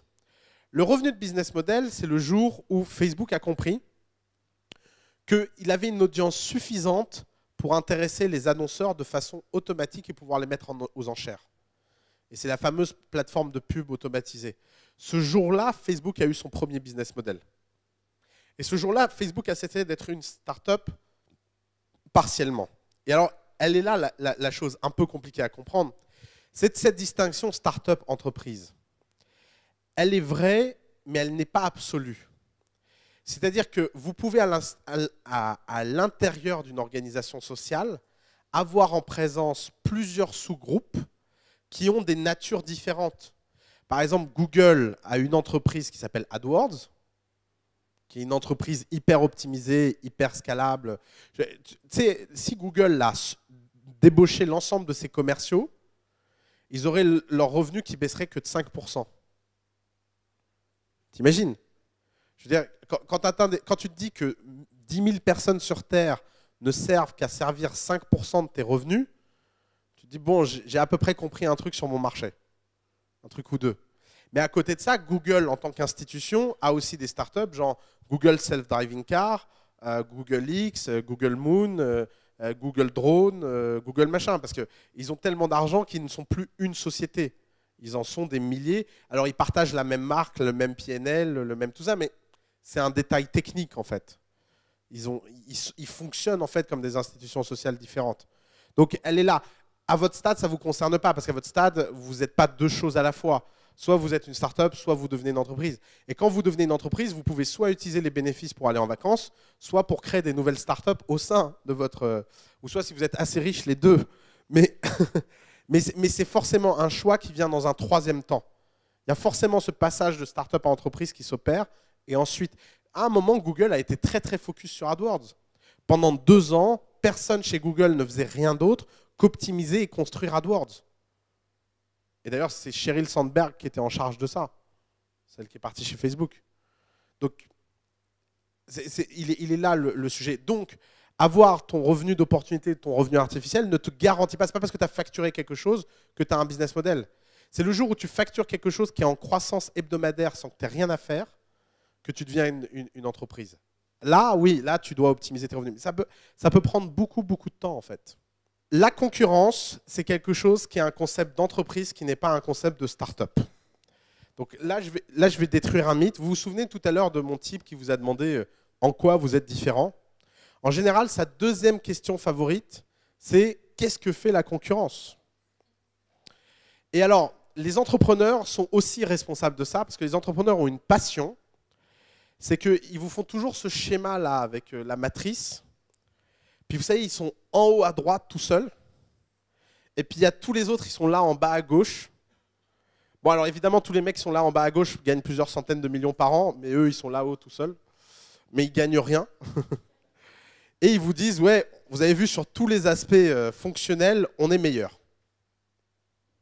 Ça, c'est parce que vous n'avez pas encore compris ce que vous faites. Alors, mea culpa, la première fois que j'ai fait une boîte et que j'ai participé à un concours de start-up, j'ai fait ce graphique. J'étais en haut à droite tout seul. Et ce qui est incroyable, c'est que ce jour-là, j'ai gagné. Et donc, j'ai mis des années à comprendre que ce graphique était complètement faux. Donc, je vais vous épargner cette peine. Pourquoi ce graphique, il est faux? Ce graphique est faux parce qu'un marché où il y a une opportunité ne peut jamais être un marché solitaire. Les seuls marchés solitaires sont les marchés qui n'existent pas. C'est tout bête. S'il y a de l'argent à faire, il y a de la concurrence. Si quelqu'un vous voit gagner de l'argent, les gens voudront faire la même chose que vous. C'est idiot. C'est pas, les gens, si vous voient tout seul et que vous n'avez pas de clients, que vous n'avez pas de revenus et que vous êtes en galère, ils ne vont jamais se dire « Tiens, je vais lancer la même chose que lui, ça a l'air super cool ». Alors, il y a le problème de la presse. Parce que la presse a un talent fou à vous mettre sur un piédestal, des mecs en galère qui ne gagnent pas d'argent. Et donc, tout le monde se lance pour faire la même chose qu'eux et se rendre compte a posteriori, mais comment ce type fait pour réussir avec ça? Moi, je n'y arrive pas. C'est parce qu'en fait, lui non plus n'y arrivait pas, mais il était bon en PR. Donc, le sujet, c'est que quand vous êtes en concurrence parfaite. C'est-à-dire que vous êtes sous agressivité, vous allez à la castagne. Maintenant, la seule chose que vous pouvez faire en tant que start-up, c'est ignorer la compétition. Là, vous voulez tous vous faire rembourser, vous allez dire ce mec n'est absolument pas logique, il vient de dire un truc très contradictoire. Non, je viens de dire un truc très subtil. La concurrence, c'est quand vous devenez une entreprise. Quand vous devenez une entreprise, votre seul objectif, c'est d'optimiser votre business model. Comment on optimise un business model? En le faisant grossir. Comment on le fait grossir? En allant piquer des parts de marché, en devenant le numéro 1. Ça, c'est le boulot d'entreprise. C'est que vous allez aller écraser tout le monde et vous allez aller à la castagne. Le boulot d'une startup, c'est découvrir un business model. Pour découvrir un business model, vous n'avez pas besoin de volume. Vous avez simplement besoin de votre petite bulle tranquille dans laquelle vous avez suffisamment de clients pour pouvoir prospérer et avancer. Une startup qui passe de 1 à 100 clients, c'est une startup prospère. Une entreprise qui passe de 100 à 110 clients, c'est une entreprise qui ne va pas assez vite. Dans le cadre d'une entreprise, la seule obsession, c'est la concurrence. Dans le cadre d'une startup, la dernière chose à faire, c'est de regarder ce que fait la concurrence. Alors, il y a 3 raisons fondamentales à ça. La première, c'est que vous n'avez pas besoin de faire différent, vous n'avez pas besoin de perdre votre temps à analyser des choses qui sont complètement inanalysables sans moyens. Pour pouvoir benchmarker la concurrence, il faut avoir beaucoup de moyens. C'est compliqué. C'est pas un truc, vous ne pouvez pas aller sur leur site internet et vous dire voilà ce qu'ils font. En général, quand des entreprises se mettent sérieusement à étudier leurs concurrents, ça s'appelle de l'intelligence économique, ça coûte une fortune. Donc ce n'est pas le moment où vous avez les moyens de faire ça. La deuxième chose, c'est que vous prenez un risque de caricature. Le nombre d'entreprises et de startups qui racontent n'importe quoi dans la presse sur leurs chiffres, sur leurs benchmarks, sur comment elles facturent. Ouais, j'ai fait 1 million d'utilisateurs en une semaine, blablabla. De toute façon, personne n'ira jamais vérifier. Blablabla. Vous risquez de prendre des décisions complètement ahuries en croyant que votre concurrent est à ce stade-là. Donc, vous devez absolument, en tant que startup, l'ignorer, vous mettre dans une bulle et ne réfléchir qu'à vos métriques internes. Et c'est quoi vos métriques internes? C'est quelle est votre croissance. Une startup, elle vit parce qu'elle a de la croissance. Une startup meurt parce qu'elle n'a pas de croissance. Et quel que soit le niveau dont elle part, imaginez que vous ayez un client la semaine d'après, 2 clients la semaine d'après, 3 clients la semaine d'après, 4 clients la semaine d'après, même si ça ne représente que 20 clients, vous êtes sur une pente ascendante. Et si vous comprenez le mécanisme qui fait que cette pente ascendante fonctionne bien, c'est que vous avez compris comment devenir une entreprise. Et si vous avez compris comment devenir une entreprise, vous grossirez jusqu'à la taille où vos concurrents vous empêcheront. Donc, la bonne façon de se représenter ça, c'est d'imaginer que votre marché est une sorte de lac, que sur ce lac, vous êtes une sorte d'organisme vivant qui se nourrit de l'eau du lac, et que vous prenez une toute petite place, et que la probabilité en tant que start-up que vous ayez besoin, pour bouffer le lac, vous avez besoin de comprendre comment ça marche, pour grossir. Vous n'avez pas besoin de vous occuper des autres bulles. Par contre, à un moment, votre bulle sera tellement grosse et la leur sera tellement grosse qu'il va falloir vous battre pour réduire la taille de leur bulle à eux. Parce que ça y est, le lac, il est fini. Là, vous voyez, c'est une étape de maturité très différente. Donc, les startups doivent absolument ne pas regarder la concurrence. Je vous assure, ça n'a que des mauvais effets. Je pense qu'économiquement, il y a toujours de la place. Maintenant, le problème, il est ailleurs. Le problème, c'est que si tu veux t'attaquer à Google, il va falloir que dans ta petite bulle...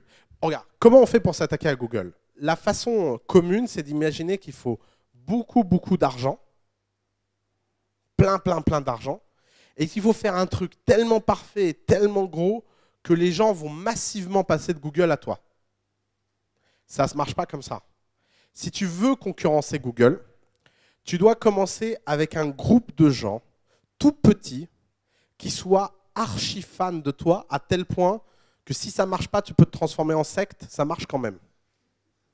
Si tu arrives à atteindre ce stade-là sur un tout petit groupe de gens, ce que tu vas avoir, c'est quelque chose d'indestructible. Parce que ces gens-là, ils vont t'acheter le temps dont tu auras besoin pour faire grossir ce groupe un peu plus, et un peu plus, et un peu plus, jusqu'à un point où tu vas représenter une menace pour Google. Problème, c'est que le jour où tu représentes une menace pour Google, il faudra que tu sois suffisamment fort dans ce petit groupe pour que Google ne puisse pas te sortir du marché. Il faut être suffisamment fort mentalement pour que le jour où Google va t'offrir 200 millions, tu ne les acceptes pas. Et il est là tout le sujet. Tout le sujet, c'est que pourquoi on a l'impression que ces sociétés-là ont l'air complètement éternelles, indestructibles, winner take all. Tout simplement parce que l'ensemble des caractéristiques nécessaires à leur chute sont extrêmement rares en termes de probabilité et de nature humaine. Reprenons tout à l'heure l'exemple de Momentum Machine, qui est un exemple qui me fascine. Pourquoi? Parce que Momentum Machine représente une telle menace pour McDonald's que McDonald's leur a proposé, après 6 mois d'existence et un seul restaurant ouvert, 1,5 milliard d'euros pour se faire racheter. 1,5 milliard. Ça fait 6 mois que vous faites votre boîte et il y a un type qui vient vous dire, voilà, donc ça fait à peu près 80 millions par mois de revenus. Qu'est-ce que tu en penses? Et ils ont dit non en moins de 4 secondes chrono au téléphone. En moins de 4 secondes chrono. Ils n'ont même pas laissé les mecs venir leur parler. Pourquoi? Des fois, il se passe dans la vie des phénomènes absurdes. Ce type, qui s'appelle Alex, qui a fondé Momentum Machine, sa mère a travaillé toute sa vie dans un McDonald's. Il a un vrai problème contre McDonald's. McDonald's est dans la merde. À moins que Burger King fasse une offre et que les mecs aiment bien Burger King, ce qui n'est pas sûr, ce type est en quête de supprimer l'ensemble des emplois de cuisine dans le fast-food. La première fois que j'ai rencontré ce type, son pitch était « Je vais détruire 8 millions d'emplois en Amérique en moins de 10 ans ». Vous avez « Oula, tu vas pas le présenter comme ça, il faudrait trouver quelque chose d'un peu plus positif ». Et ça, c'est indestructible. Et en fait, c'est pour ça que les startups sont tellement dangereuses. Les startups sont dangereuses parce qu'elles sont dans une structure économique où elles ont tout à gagner, rien à perdre. Maintenant, imaginons que la même idée ait été faite par un type qui n'avait pas un problème et qui nécessite 10 ans de psychanalyse. Mais que c'était juste un type qui a eu de la chance, il a fait Stanford en robotique et il vous a fait un ordi. Bah, le truc aurait été racheté, vous n'en auriez jamais entendu parler et il y aurait eu une menace qui serait sortie du marché sans que vous vous rendiez compte. Pourquoi Facebook a racheté WhatsApp? 19 milliards. Et parce qu'ils n'en dormaient plus de WhatsApp. Ils essaient de faire Messenger, il faut qu'ils forcent les gens à l'installer. Les types, ils font un truc qui s'appelle WhatsApp, tout le monde le télécharge. Est-ce que vous croyez qu'ils comprennent pourquoi? Non. Donc, ils ont été voir le type et ont dit 2 milliards. Et le type a dit non, 5 milliards, non, 19. Ouais, bon, ok, il y a un moment, faut quand même pas déconner, quoi. Et si ça se trouve, le type de Momentum Machine va oublier sa maman le jour où les mecs vont proposer 10 milliards. Mais tu ne peux pas savoir où est le point de rupture de quelqu'un. Et si ça se trouve, non, en fait. Peut-être que même 10 milliards, il dira non. Et c'est pour ça que ces histoires de est-ce que je peux faire concurrence à un winner qui a déjà tout pris? Oui, mais c'est très, très, très dur. Donc, il y a une différence entre dire quelle est la chose la plus facile à faire et la plus probable de réussir et qu'est-ce qui est impossible ou pas. Et c'est pour ça que je pense que ce n'est pas en contradiction. Donc, si vous êtes une start-up, vous n'êtes pas une entreprise. Si vous n'êtes pas une entreprise, ça veut dire que vous êtes quelque chose d'autre. Si vous êtes quelque chose d'autre, c'est parce que vous cherchez un business model. Si vous cherchez un business model, c'est que vous cherchez quelque chose qui est un ensemble de briques logiques qui, aligné après un certain nombre d'années de travail, produira de la valeur quasi automatiquement. Si vous en arrivez à ce stade-là, vous devenez une entreprise et pendant cette construction, vous n'avez vraiment pas intérêt de vous occuper de la concurrence. Ce qui donc, si vous comprenez bien cette image, vous comprenez en quoi le travail d'entrepreneur est un travail d'un nouveau genre. Ce n'est pas un travail de chef d'entreprise. Si vous avez le malheur d'aller chercher des conseils auprès de chefs d'entreprise alors que vous êtes entrepreneur, vous allez vous planter et de façon grandiose. Je peux vous en dire quelque chose, je l'ai fait. Pourquoi ? Parce que ce qu'un chef d'entreprise fait, c'est qu'il dirige une entreprise. Et la seule chose qu'il va faire en allant conseiller un entrepreneur, c'est qu'il va aller lui conseiller de construire en miniature une réplique de ce que lui, il a en grand. Et donc, il va lui conseiller de faire sans moyens ce que lui fait avec beaucoup de moyens. En général, quand vous êtes dans une situation mentale où quelqu'un vous demande de faire quelque chose d'impossible, n'allez surtout pas croire que ça devient possible par la force de volonté ou la force d'âme ou la force de caractère ou je ne sais pas quoi. En général, ce qui est impossible et qui devient possible, c'est parce que les gens ont trouvé une astuce. Cette astuce, elle est où?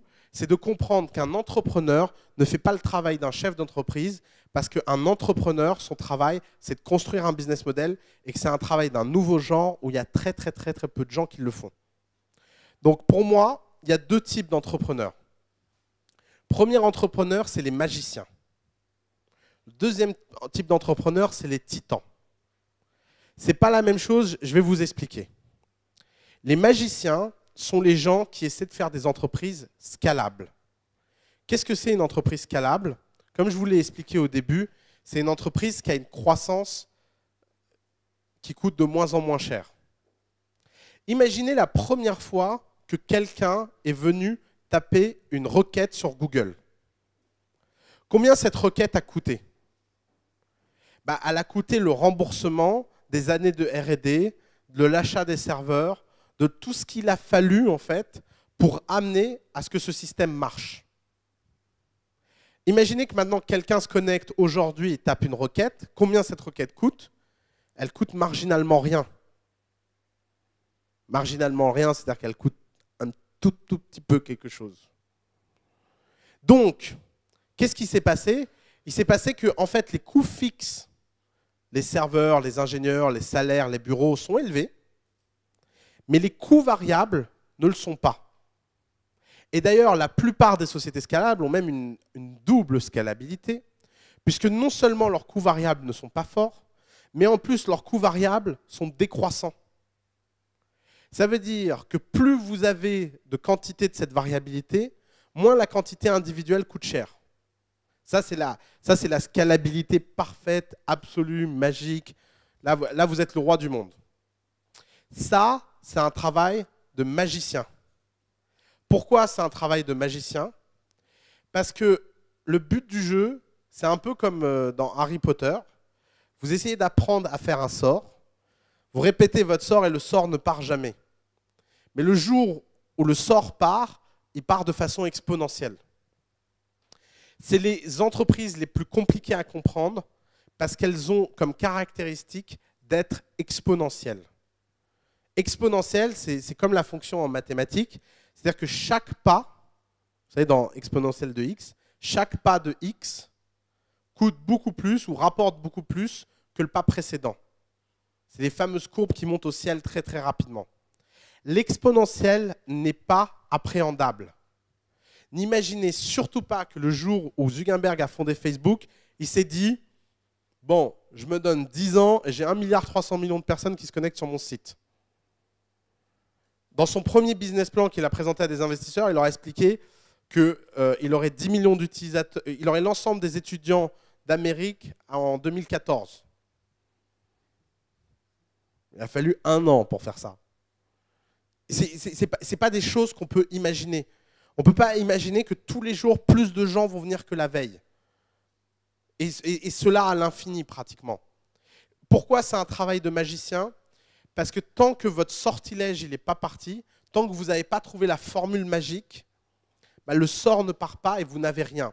Donc c'est des entreprises qui ont une caractéristique un peu particulière, c'est qu'elles peuvent être à zéro très longtemps, très longtemps, encore plus longtemps que vous n'imaginez. Et le jour où elles décollent de façon extraordinaire. Par exemple, Airbnb, ils ont mis 36 mois avant de découvrir leur business model. D'ailleurs, Airbnb a permis à Paul Graham de théoriser la façon dont toutes les startups démarrent, et qui est extrêmement drôle. C'est que toute startup démarre par une courbe ascendante extrêmement rapide, qui est l'enthousiasme de l'initiation. C'est vous en parlez à tous vos amis, vous en parlez dans la presse, vous y allez à fond, et puis vous avez un pic énorme. Et puis après commencent les limbes du désespoir. C'est que quand vous avez atteint le maximum d'efforts que vous pouviez faire et que vous en avez marre de tenir, vous commencez à lâcher et à fatiguer, parce que vous dites maintenant la machine a démarré tout seul, et là d'un seul coup ça s'écroule, et ça s'écroule dans des limbes très basses qui sont les limbes du désespoir. Et ces limbes du désespoir peuvent durer très longtemps, et pendant tout ce temps vous vous dites ouais mais en fait c'est parce qu'on n'a pas vraiment commencé la com, c'est parce qu'en fait on n'a pas vraiment commencé le marketing. Alors petit conseil, à chaque fois que vous dites cette phrase, vous perdez 200 points dans ma tête. Ne la dites jamais. Vous ne pouvez pas, en tant qu'entrepreneur, venir voir des gens et leur expliquer que votre situation est due à un manque de travail. Vous ne pouvez pas aller voir quelqu'un et lui dire « En fait, il n'y a personne sur mon site, c'est juste parce que je ne me suis pas encore bougé. » Non, vous devez aller voir quelqu'un et lui dire « Je ne comprends pas pourquoi j'ai personne sur mon site. Pourtant, j'ai fait de la com, j'ai fait de la presse, j'ai poussé le truc à fond et je suis désespéré, je ne sais pas où aller. » Là, vous prenez plus 400 points dans ma tête. Parce que de toute évidence, vous avez fait tout ce qui était possible et maintenant, il faut trouver quelque chose d'impossible à faire. Donc, après cette fameuse limbe de désespoir, se passe toujours une décision. C'est que les entrepreneurs se disent « Ok, c'est le moment de lancer des nouvelles features. En fait, mon produit, il n'est pas prêt. Donc, je vais lancer des nouvelles features. » J'en vois 2 qui sont morts de rire là-bas, je sens que je touche. On va lancer des nouvelles features. Et alors Paul Graham, de façon très drôle, explique que c'est le moment où 90% des startups meurent, parce que c'est le fameux crash d'ineptitude. Alors, c'est quoi le crash d'ineptitude? C'est que vous avez passé des semaines à espérer ou des mois à espérer un succès qui n'est pas venu. Donc, vous vous dites, ce n'est pas venu parce que mon produit n'était pas prêt. Donc, vous faites un produit 10 fois plus parfait, vous mettez beaucoup de travail, beaucoup d'efforts. Et là, les rares types qui venaient sur votre site sont vexés parce qu'ils ne reconnaissent plus rien. Et donc, même eux se barrent.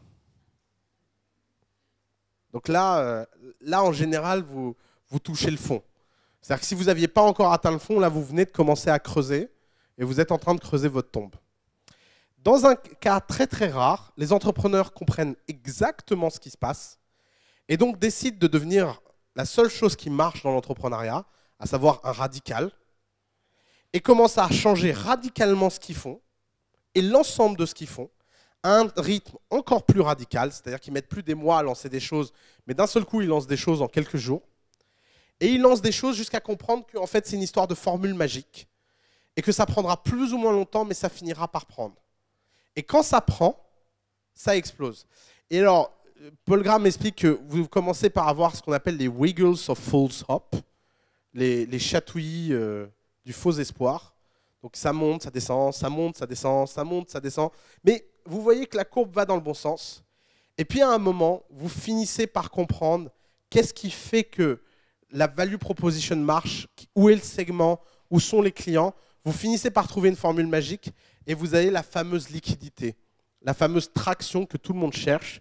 Et vous avez cette fameuse courbe qui fait rêver tous les entrepreneurs, qui est continue. Alors, ça, c'est la vie du début d'une boîte. Ce que Paul Graham ne vous explique pas, mais ce qu'il sait très bien, c'est qu'après ce premier palier de liquidité, en général, vous atteignez un plateau et qu'ensuite, on passe de plateau en plateau et c'est très, très dur. L'idée qui veut qu'on ait une sorte de viralité continue mondiale qui vous dépasse n'existe pas. Même les entreprises les plus impressionnantes comme Dropbox, etc., atteignent des plateaux et elles essayent de passer de plateau en plateau et c'est très dur. Et des fois, en essayant de passer de plateau, elles vexent tout le monde et elles ont des crashs d'ineptitude incroyablement plus impressionnants que quand vous avez 1000 visiteurs par jour. Par exemple, l'une des histoires les plus fascinantes que j'ai jamais entendues, c'est le type qui a lancé Facebook Chat version 3, qui était, je ne sais pas si vous vous en souvenez, mais c'était le chat sur la droite où vous ne pouviez pas choisir avec qui vous chattiez. Ça vous mettait des gens au hasard en fonction de vos connexions sociales. Ça a réduit l'usage du chat par 60% chez Facebook, ce qui veut dire des dizaines de millions d'interactions perdues par jour. Je peux vous dire que quand il recevait le rapport journalier, il n'était pas bien, le mec. C'est vraiment, quand vous faites des bêtises à ce niveau-là, c'est beaucoup plus dur. Et pourquoi? Parce qu'ils essayaient d'augmenter en fait l'intensité des chats et ce n'était pas la bonne idée pour le faire. Donc, si vous comprenez ce qu'est le travail d'un magicien, vous comprenez plusieurs choses. D'abord, un magicien recommence et recommence et recommence de façon radicale jusqu'à trouver la bonne formule magique. Ce n'est pas facile de trouver la bonne formule magique. C'est compliqué de trouver la bonne formule magique. Et il y a une seule façon de trouver la bonne formule magique, c'est de recommencer de façon radicale. Aucune start-up scalable n'a jamais été bâtie dans le temps. Les startups scalables, quand elles marchent instantanément. C'est très binaire. C'est ça marche ou ça ne marche pas. Ça ne veut pas dire que vous ne pouvez pas mettre longtemps à attendre ce stade-là, mais si vous faites la bêtise de croire que vous n'avez pas de croissance et que vous en aurez le jour où vous aurez de la com ou je ne sais pas quoi, vous n'avez rien compris à ce qui se passe. Une startup scalable a de la croissance immédiatement, le jour où c'est le bon concept. Et une startup scalable vous dépasse toujours dans vos attentes. Toujours. Parce que d'un seul coup, les gens sont plus enthousiastes que vous-même à propos de ce que vous faites, même si ce n'est pas parfait, même si ce n'est pas prêt, même si vous n'êtes pas encore au stade où vous-même, vous êtes content de ce que vous faites. Facebook a été lancé avec 8 features. 8. Pas 700. Et elles ne sont pas terribles, ces 8 features. Et Al Pacino était le logo. Ils ont quand même inscrit 80% d'Harvard dans quelques semaines. Tous les gens qui avaient lancé un Facebook dans les universités qui n'avaient personne d'inscrit se sont dit c'est parce qu'il manque des features. Et d'ailleurs, quand vous lancez une société scalable, faites très attention au feedback que vous recevez. La seule chose que vous pouvez faire dans une startup scalable, c'est de regarder le feedback client pour vous améliorer. Mais si vous écoutez le feedback client pour décider de ce que vous allez faire, vous êtes mort. Parce que, qu'est-ce que les gens vous disent? Les gens vous disent, ton produit, il est super, mais il me manque tel feature. Quand quelqu'un vous dit ça, ce que vous devez entendre, c'est « mon produit, il est pourri ». Personne sur Terre n'utilise pas quelque chose parce qu'il manque une feature. Les gens n'utilisent pas quelque chose parce qu'ils n'en voient pas l'intérêt. Quand les gens voient l'intérêt de quelque chose et qu'il manque une feature, ils l'utilisent quand même et ils vous gueulent dessus toute la journée et ils vous insultent parce qu'il manque une feature. Le plus court chemin vers le succès, ce n'est pas l'amour ni l'indifférence, c'est la haine. Parce que quand vous provoquez la haine de vos utilisateurs, d'un seul coup, ça veut dire qu'ils sont profondément intéressés par ce que vous faites. Ils sont juste incroyablement frustrés par votre incompétence. Et les gens qui vous détestent et qui se trouvent ne pas être à la hauteur de ce que vous faites sont les premières personnes que vous pouvez retourner et que vous pouvez convertir tels des zélotes. Jésus l'a dit. Les plus grands croyants sont ceux qui ont eu peu de foi au début. Et d'ailleurs, vous savez, c'est un phénomène qui inquiète beaucoup, mais la plupart des convertis dans les religions sont des plus grands extrémistes que les gens nés dedans. Et c'est assez facile à comprendre comme phénomène. C'est que les convertis, ils ont fait un gros investissement. Et c'est la même chose avec vos utilisateurs qui ne sont pas contents. Ils ont fait un gros investissement. Ils ont fait un gros investissement dans un produit qui n'est pas prêt, mais dont ils ont besoin, dont ils rêvent, qui change vraiment quelque chose dans leur vie. Donc, ils vous le disent, et ils vous le disent de la façon la plus vocale possible. En plus, les gens, quand ils sont anonymes sur Internet, ils sont capables de tous les courages. Ça, c'est un truc qu'on apprend dans cette industrie. C'est que d'un seul coup, les gens ont une verve incroyable, ils sont incroyablement compétents à vous détruire, ils sont ingénieurs alors qu'ils ne le sont pas, ils sont designers alors qu'ils ne le sont pas. Ils voient exactement ce que vous devriez faire. Bon, ils ne vont pas le faire, il ne faut pas déconner. Ils ont autre chose à faire de leur journée. Mais ils voient exactement comment vous pourriez mener votre business. Et ça, vous devez apprendre à le prendre, à le digérer et à ne pas être sensible à ça. Toute personne qui vous déteste est un client conquis. C'est très contre-intuitif, mais c'est une opportunité incroyable pour le retourner. Toute personne qui vous déteste est un client déjà conquis. Ça, c'est pour les startups scalables. Maintenant, pour les startups non scalables, c'est un deuxième type d'entrepreneur. Ce n'est pas des magiciens, c'est des titans. Alors, je ne sais pas si vous voyez la figure mythologique du titan, mais le mot est assez clair. C'est des types qui font beaucoup d'efforts, qui portent des pierres très lourdes. C'est par exemple les gens qui ont fondé Capgemini, qui est une aventure entrepreneuriale extraordinaire. Comment on fonde Capgemini? Alors, ce n'est pas scalable, Capgemini. Vous prenez un ingénieur. Alors, même c'est pire que ça. Vous-même, vous êtes ingénieur, vous faites du travail. Et puis un jour, vous vendez un contrat, vous ne pouvez pas vous le faire vous-même, donc vous embauchez 2 ingénieurs pour le faire. Puis 4. Puis ces 4 produisent assez de marge pour que vous puissiez en embaucher 4 de plus, donc vous passez à 8, puis vous passez à 16, puis vous passez à 32, puis vous passez à 64, puis vous passez à 128, puis à 256, puis à 512, puis à 1024, puis à 2048, puis à 5012, etc., etc., puis à 10 024. Et petit à petit, en fait, de façon linéaire, vous construisez une entreprise géante. L'entreprise faisait 1 million d'euros de chiffre d'affaires, elle en fait 2, elle en fait 4, elle en fait 8, elle en fait 10, elle en fait 12, etc. Elle en fait peut-être à un moment un petit bond à 20, mais c'est toujours linéaire. Ça, ces sociétés-là, elles sont construites dans l'effort. Ça veut dire quoi? Ça veut dire que la seule façon de grossir, c'est de pousser l'entreprise. Elles ont un avantage par rapport aux entreprises de magiciens, c'est qu'elles sont incroyablement moins risquées. Le chemin pour passer de 2 à 2000 ingénieurs, il est long, difficile et compliqué, mais il est incroyablement sûr. Très peu de risques. Par contre, le chemin va être une histoire d'effort incommensurable. Les gens qui bâtissent ce genre de boîte mettent 20 ans pour faire des groupes qui font 100 millions par an. À l'inverse, les boîtes scalables, certains en 10 ans font plusieurs centaines de millions par an et ils n'ont même pas compris comment. Parce que la scalabilité dépasse. Mais par contre, à l'inverse, la scalabilité est très dangereuse. Pourquoi? Parce qu'une société scalable se sort d'un marché aussi vite qu'elle est rentrée. Prenez un exemple. Qui connaît Criteo ici? Putain, c'est connu, hein, la vache. Bon, pour ceux qui ne connaissent pas Criteo, je ne sais même pas s'il y a quelqu'un qui a levé la main, mais au cas où. Criteo est une société qui permet de faire du retargeting publicitaire. Donc, quand vous avez visité un site, il vous montre une pub sur ce site, sur l'ensemble des autres sites où vous allez. C'est tout bête. Criteo est la société scalable française qui a le mieux réussi, introduit en bourse, 2 milliards, blablabla. C'est une société incroyablement fragile. À la fois extrêmement solide et très fragile. Extrêmement solide parce qu'ils embauchent 600 PhD par an, tous plus intelligents les uns que les autres, et que la prochaine révolution scalable dans les ad tech viendra peut-être de chez eux. Viendra peut-être de chez eux. Ils ne sont pas à l'abri qu'un type au fin fond d'une chambre de bonne ou dans le coup d'État ou je ne sais pas où trouve un algo bien plus efficace, un cookie bien moins intrusif et renverse l'ensemble de leur marché en 2 ans sans même qu'ils s'en rendent compte. Ces sociétés-là, et c'est la même chose pour Google, c'est la même chose pour Facebook, ne sont pas à l'abri d'une révolution et d'un changement de paradigme. Alors qu'à l'inverse, les fameuses sociétés de titans de l'effort, elles, sont extrêmement ancrées.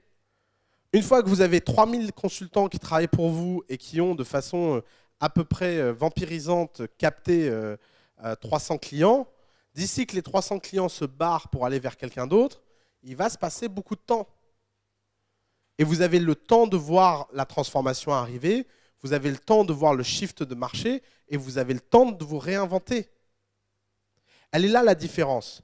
La différence, c'est que d'un côté, vous avez des sociétés qui sont incroyables lorsqu'elles marchent, mais vous avez peu de chances de les faire marcher, qui sont incroyablement risquées, même lorsqu'elles ont marché, mais qui sont incroyablement excitantes et qui atteignent des échelles de valorisation, de revenus, etc., qui sont unheard of. À l'inverse, les sociétés de titans, elles, sont beaucoup moins risquées, beaucoup plus probables, beaucoup plus linéaires, beaucoup plus prévisibles, mais elles ont des rendements et des tailles maximales beaucoup plus faibles. C'est le premier arbitrage que vous avez en tant qu'entrepreneur. Est-ce que vous réfléchissez à des idées scalables ou est-ce que vous voulez devenir un magicien ou est-ce que vous voulez devenir un titan? Alors, le hardware n'est pas forcément une société de titans. Le hardware est de plus en plus scalable pour 3 raisons. D'abord, parce que la capacité de fabrication et les usines, maintenant, sont un service disponible à la demande. Il y a un pays qui s'est spécialisé là-dedans, ça s'appelle la Chine. Et en Chine, tu peux fabriquer ce que tu veux pour pas cher, quand tu veux, comme tu veux, au niveau de qualité que tu veux. Bah, Apple est fabriqué en Chine. Il y a cette image qu'en Chine, on ne fabrique pas des choses de haute qualité, c'est parce que c'est une question de prix. Si on paye le prix qu'il faut en Chine, ils sont capables de faire des iPhones. D'ailleurs, pour info, Louis Vuitton est en train de transférer 80% de sa prod en Chine. Ça fait réfléchir sur la capacité de la Chine à produire des choses de très haute qualité. La deuxième chose, c'est que maintenant, dans le hardware, tu vends avant de fabriquer. Nest a toujours vendu et créé de l'enthousiasme à propos de ces thermostats avant même de les fabriquer en usine. Ça, c'est le grand changement paradigmatique de notre époque. Au XIXe siècle, il fallait avoir une idée, convaincre des gens de vous donner de l'argent, aller la vendre, aller la fabriquer et ensuite aller la vendre. Aujourd'hui, vous avez une idée, vous pouvez la vendre, ensuite convaincre des gens de vous donner de l'argent et ensuite la fabriquer. C'est un retournement complet de paradigme. Le représentant de ça, c'est évidemment Kickstarter, mais Kickstarter n'est qu'un micro-phénomène dans un changement beaucoup plus vaste qui est qu'aujourd'hui, les techniques de fabrication sont tellement efficaces et tellement, enfin, je vais dire facile, tous les gens qui fabriquent un produit industriel vous diront non, ça n'a rien de facile. Mais c'est incroyablement plus facile qu'à la fin du 19e siècle, même si ça reste difficile. Donc Nest, c'est du scalable. Ce choix que vous avez entre les deux, il se résume dans un choix un peu classique qui est hérité de la littérature grecque, qui s'appelle le choix d'Achille. Quand Achille part à la guerre de Troie, dans l'Iliade, Sa maman lui dit mon chéri, tu as deux choix. Parce qu'elle lui parle comme ça. Ça a été très détourné comme histoire. Mon chéri, tu as deux choix. Choix numéro 1, tu restes ici, ta femme va être super belle, tu vas être très heureux, tu vas avoir des enfants formidables, tu vas pouvoir avoir des petits-enfants bien élevés, qui te connaîtront, qui apprécieront leur papy. Tes petits-enfants célébreront ton nom et tes arrière-petits-enfants ne sauront même pas qui tu es. À l'inverse, tu peux partir à la guerre de Troie pour chercher Hélène. Tu ne trouveras pas Hélène, tu vas te faire buter. Je te le dis, tu vas te faire buter. Par contre, dans des milliers d'années, Oussama parlera de toi dans son cours. Et donc, tu auras la gloire. Choix fondamental. Est-ce que vous voulez le bonheur ou la gloire? En fait, c'est la même façon que de voir si vous voulez du risque ou du profit. Si ce qui compte le plus dans votre vie, c'est l'argent que vous gagnez, faites une boîte de titans. C'est la façon la plus simple de voir est-ce que le chemin pour aller gagner sa vie. C'est des chemins assez clairs, c'est des chemins difficiles en termes d'action, mais faciles en termes de conception. En général, les sociétés de titans, elles ont des problèmes de business model compliqués en termes de value proposition, de customer segment, de partenariat. Par contre, elles sont toujours extrêmement simples en termes de revenu modèle. Aucune boîte de titans n'a un truc très compliqué pour vendre. C'est vraiment des boîtes du type j'achète un, je vends trois. Que ce soit de la reconnaissance humaine ou des produits. Donc elles sont faciles à facturer. Le problème, c'est comment vous achetez à qui et comment vous vendez à qui. Mais le mécanisme, il est intellectuellement simple. À l'inverse, si ce que vous cherchez, c'est de la gloire, c'est-à-dire que quelle que soit la somme que vous gagnez, on parle de vous, vous intriguiez et vous cherchez quelque chose d'assez égocentrique et de glorieux, dans ce cas-là, vous avez plutôt intérêt de faire les boîtes scalables, les boîtes de magiciens. Et malheureusement, beaucoup d'entrepreneurs démarrent dans l'entrepreneuriat sans voir ces deux types de nature d'entreprise et sans voir ce choix et ses conséquences. Dans le choix numéro 1, vous intéresserez des VC. Si vous êtes un magicien, vous intéressez des gens dont le métier est de mettre de l'argent à risque. Pourquoi? Parce que qui dit scalabilité dit rendement, et qui dit scalabilité dit part minoritaire ayant beaucoup de valeur. Dans le choix numéro 2, vous n'intéresserez jamais un VC, même si votre entreprise est extraordinaire. Et on verra en détail pourquoi dans les séances de levée de fonds. Si vous choisissez une boîte scalable, ce sera beaucoup plus facile de convaincre des gens de travailler pour vous contre pas beaucoup d'argent et beaucoup de rêves. Parce que les boîtes scalables font rêver. Si vous choisissez la boîte de Titan, vous aurez beaucoup plus de facilité à trouver des gens pragmatiques, chers, mais compétents. Parce que ces gens-là cherchent un salaire et ils ne veulent pas trop entendre d'histoire. Vous voyez, ce choix qui a l'air anodin, et c'est un choix, parce que vous ne pouvez pas découvrir si vous êtes l'un ou l'autre. Pourquoi? Parce que à concept identique, vous pouvez décider de faire l'un ou vous pouvez décider de faire l'autre. C'est en ça qu'il s'agit d'un choix. Un choix parce qu'il y a toujours, pour tout marché donné, les deux possibilités. Imaginez que vous voulez révolutionner le marché des consultants. Choix scalable, vous faites une plateforme où des consultants proposent leur travail à des entreprises et vous faites une place de marché et vous essayez de la faire scalable. Choix numéro 2, vous ouvrez un concurrent de McKinsey. Et vous démarrez avec 3 consultants dans une chambre et vous essayez de gagner des contrats prestigieux pour grandir. Est-ce qu'il y a un chemin qui est mieux que l'autre? Très difficile à dire. Est-ce qu'il y a un chemin qui a plus de chances de réussir que l'autre? Extrêmement difficile à dire. C'est pour ça qu'il s'agit d'un choix. C'est pour ça que le jour où vous choisissez de lancer l'un ou de lancer l'autre, vous êtes dans la situation où vous n'avez pas d'autre choix que de faire un choix. Parce que si vous passez votre temps à faire l'un, puis l'autre, puis l'un, puis l'autre, Vous allez devenir ectoplasmique et vous n'irez nulle part. Qu'est-ce que ça veut dire quand on fait un choix? Quand on fait un choix, ça veut dire qu'on peut s'être trompé dans son choix. Ça veut dire qu'on peut à la fin ne rien avoir. Et ça, c'est l'élément le plus important. Vous allez tous être obsédés par vous dire quelle est la meilleure décision que je puisse prendre. C'est la pire façon de raisonner dans le monde entrepreneurial. Les entrepreneurs qui réussissent ne sont pas les gens qui prennent les bonnes décisions. Les entrepreneurs qui réussissent sont les gens qui font. Et donc, en faisant, vous voyez si vous avez pris le bon choix ou pas, et ça vous permet d'avancer. Ça vous permet de mieux décider, ça vous permet d'avoir de l'information. Mais si cette information, vous ne la captez pas pour essayer de gagner quelque chose d'homogène, c'est-à-dire soit de la scalabilité, soit être un titan de l'effort, si vous n'êtes pas au clair avec vous-même sur le type d'entreprise que vous voulez construire, vous allez passer votre temps à tourner en rond. Et donc, vous passerez votre temps à ne jamais échouer. Cas très classique des gens qui font une plateforme et font aussi du service à côté. Le service leur permet de survivre, la plateforme leur permet de rêver. Ni l'un ni l'autre n'est fait suffisamment correctement pour avancer suffisamment haut. Parce qu'à chaque fois que vous pourriez développer votre service pour avoir plus d'argent, vous ne le faites pas parce que vous travaillez sur votre plateforme. Et à chaque fois que vous voulez travailler sur votre plateforme, vous ne pouvez pas le faire vraiment parce que vous avez des clients à servir du côté service. Ce genre de structuration normande, où vous ne choisissez ni l'un ni l'autre, c'est le meilleur moyen de ne jamais rien avoir.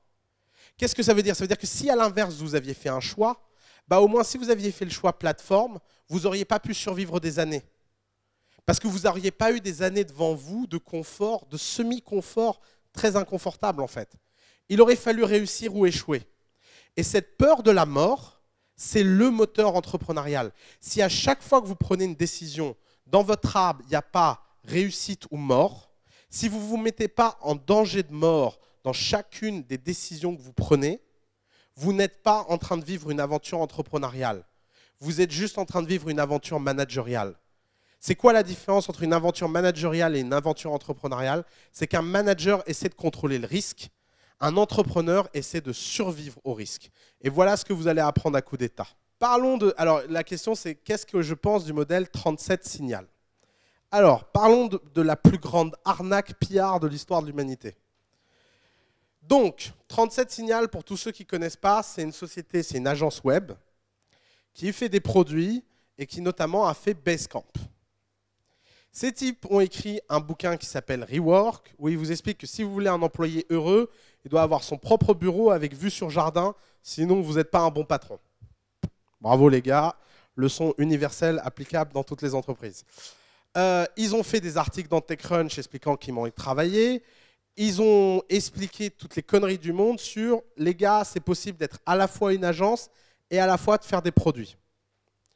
Conclusion à tout ça, 10 ans après avoir commencé, ils ont décidé de tout arrêter pour ne faire qu'une chose, Basecamp. Pourquoi ils ont fait ça? Parce que c'est des types qui ont eu une chance incroyable, c'est d'avoir un succès qu'ils ne méritaient pas. Basecamp est un mauvais produit, mais c'était un produit seul et à peu près mieux foutu que les autres. Mais ce n'était pas du tout un produit à la hauteur de ce qu'il aurait pu être fait parce qu'ils ont glandé. Je ne suis pas en train de vous dire qu'aucune start-up n'a pas réussi financièrement en faisant les deux. Ce que je suis en train de vous dire, c'est qu'aucune start-up n'a réussi à la hauteur de son potentiel en faisant les deux. Vous pouvez toujours avoir de la chance. La chance, c'est un élément exogène qui existe dans l'entrepreneuriat. Vous pouvez faire tout de travers et gagner plein d'argent. Vous pouvez tout faire correctement et en perdre beaucoup.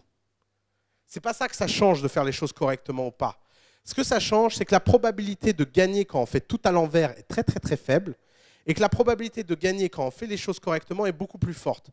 Tout ça pour en venir où? C'est que 37 Signal, pendant des années, ils ont raconté des choses fausses par rapport à leur business. Ils ont monté en épingle des trucs pour faire du marketing et passer des heures à raconter comment ils travaillaient au lieu de travailler. Ce qui a été un super bon modèle de PR, ce qui a fait que tous leurs produits ont été connus, ce qui fait que tout le monde les a copiés, mais personne n'a jamais réussi à faire pareil qu'eux. Et quand un phénomène est de type unique, il faut se poser la question de sa réplicabilité. Et même eux, au bout de 10 ans, pour en venir où? pour en venir à la case départ. Il est où leur livre sur comment on s'est planté pendant 10 ans sur notre boîte et en fait, on a enfin compris qu'on avait une billion-dollar compagnie dans les mains. C'est-à-dire que mettre 10 ans à se rendre compte, ils auraient pu se faire sortir du marché 10 fois. Et vous savez pourquoi ils se sont lancés? C'est le truc qui m'énerve en plus énormément. C'est qu'ils se sont lancés parce que Asana a levé 50 millions. C'est-à-dire que c'est même pas une histoire de philosophie, c'est même pas une histoire, c'est juste une histoire bassement monétaire où ils se sont rendus compte qu'il y avait une entreprise qui avait 1/10 de leurs utilisateurs et qui levait leur bilan annuel x5 auprès de Peter Thiel. Et ils se sont dit, mais pourquoi pas nous en fait? Attends, mais nous aussi on peut faire plein d'argent en fait. Donc vraiment, il faut vachement se méfier.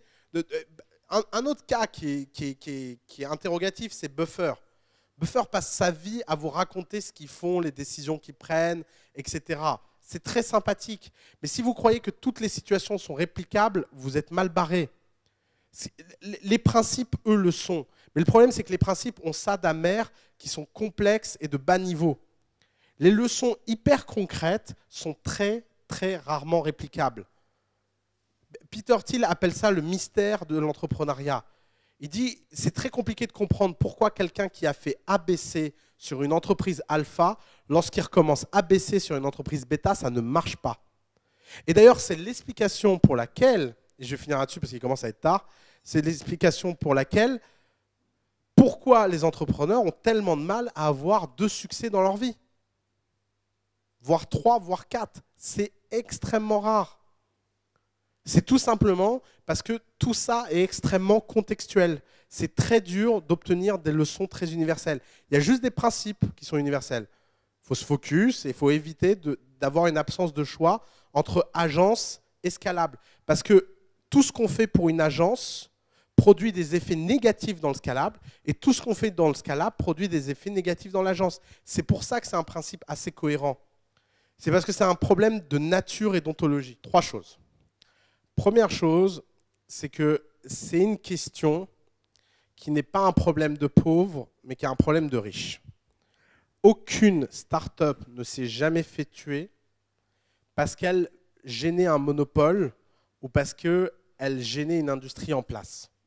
Des entreprises se sont fait tuer parce qu'elles gênaient un monopole ou une entreprise en place. Uber, ça fait longtemps qu'ils ne sont plus une start-up. Ils ont un business model, il est réplicable, il est optimisé, il est grand. Ils sont une menace. Réglementairement, ils sont sous tension. Mais les types chez Uber ont déjà levé tellement d'argent et mis tellement d'argent de côté que c'est un problème de riches. Ce n'est pas un problème de pauvres. Une start-up, c'est une collection de problèmes de pauvres. Une entreprise, normalement, quand ça se passe bien, c'est une collection de problèmes de riches. Les problèmes de riches, vous aurez plein d'avocats infiniment plus compétents que moi pour les résoudre. Si vous vous dites, je ne vais pas lancer un truc alors que j'ai une idée incroyable, que j'ai une exécution parfaite et que j'ai la bonne équipe, parce que j'ai peur que le jour où ça marche, les mecs vont me sortir, vous êtes foutus. Parce que c'est hyper artificiel comme truc. Il faut déjà que ça marche. Comment arrêter une start-up et comment tuer une start-up, c'est très compliqué. La plupart des start-up sont indestructibles parce qu'elles n'ont rien à perdre. Et c'est pour ça qu'encore une fois, les startups sont dangereuses. Si vous êtes un grand groupe et vous lancez Uber, ce que vous avez à perdre, c'est vos revenus ailleurs si vous vous faites fermer. Si vous êtes une startup et vous lancez Uber, la seule chose que vous avez à perdre, c'est votre temps. Et en plus, c'est fun. Je veux dire, les boîtes qui attaquent des marchés réglementaires ont ça d'extrêmement enthousiasmant, qu'elles donnent un côté un peu pirate à ce que vous faites, et elles sont faciles pour aligner vos employés, aligner votre énergie, aligner votre motivation. Donc, c'est un non-problème. C'est un non-problème pour cette raison. Ensuite, c'est un non-problème pour une deuxième raison, c'est que, contrairement à ce que vous pouvez penser, Ornicar, Uber, etc., une fois qu'elles passent l'étape de, on va dire, l'étape de la preuve de concept et du début, ce sont des entreprises qui sont plus faciles à diriger en tant que start-up que des entreprises qui ne sont pas sous la menace. Car qui dit menace, dit pub gratuite. Prenez les taxis à Paris. Si les types avaient un conseiller de com à peu près doué, qu'est-ce qu'ils auraient fait? Ils auraient fait une journée de taxi gratuit pour tous les Parisiens pendant 24 heures, avec un petit speech de 5 lignes qui fait pleurer dans les chaumières, que tous les taxis auraient appris par cœur, en expliquant que toi, mec, là, qui est en train de prendre un taxi gratuit et qui d'habitude prend un Uber, tu mets ma femme et mes enfants à la rue. Tu te rends compte de ce que tu fais? C'est pas ce qu'ils ont fait. Ce qu'ils ont fait, ils ont bloqué les aéroports, ils ont pété un taxi et ils ont brûlé des tonneaux. Résultat, les gens se sont dit, mais ils aillent tous crever, quoi. J'en ai rien à foutre de leur situation. Pourquoi? Parce que c'était un enjeu de com. Résultat, qu'est-ce qui s'est passé? Pourquoi ces entreprises sont plus faciles à traiter? Le nombre d'inscriptions à Uber France avec ces grèves a été multiplié par 10. Parce que tous les taxis ont parlé d'Uber et ont fait la pub d'Uber. Parce que tous les journaux ont parlé de la grève, ils ont parlé d'Uber. Et il n'y a que la troisième étape qui est très difficile, qui est la transformation en entreprise et d'être pérenne. Mais franchement, si vous avez déjà vécu ces deux premières étapes, la troisième n'est pas grave. Et la troisième raison, c'est que mine de rien, l'avantage de ces entreprises, c'est qu'elles sont extrêmement rentables. Pourquoi toutes les entreprises qui attaquent un monopole gagnent beaucoup d'argent très vite et des revenus d'opportunité? Parce que l'insatisfaction clientèle dans ce monopole est tellement forte que les gens sont prêts à donner de l'argent. Uber était 50% plus cher que le taxi au lancement pendant 2 ans. 50% plus cher que le taxi. Tout le monde payait haut la main. Et c'est le jour où ils avaient plus de voitures qu'ils ont commencé à baisser les prix pour augmenter la taille de marché. Mais c'était un luxe chez eux. Pourquoi? Parce que quand vous attaquez un monopole et quand vous attaquez une situation qui est très difficile, que ce soit politiquement, etc., vous avez beau agacer les gens, il n'empêche, les clients sont de votre côté parce que c'est les clients les premières victimes de tout ça. Et quand vous avez les clients, vous êtes relativement indestructible. Est-ce que ça veut dire qu'Uber ne mourra pas devant des problèmes réglementaires?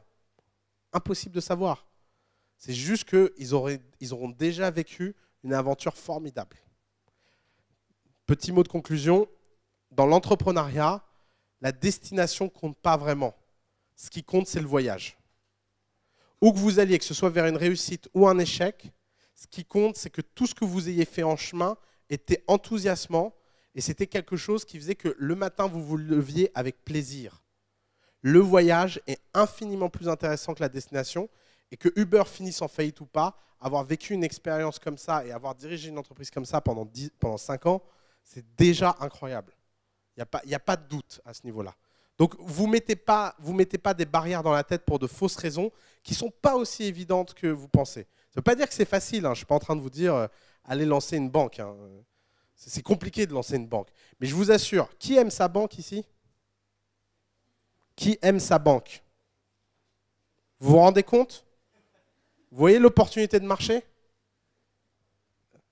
C'est ça l'opportunité entrepreneuriale. C'est difficile, mais si vous arrivez à faire quelque chose, tout le monde vous suivra. Merci beaucoup.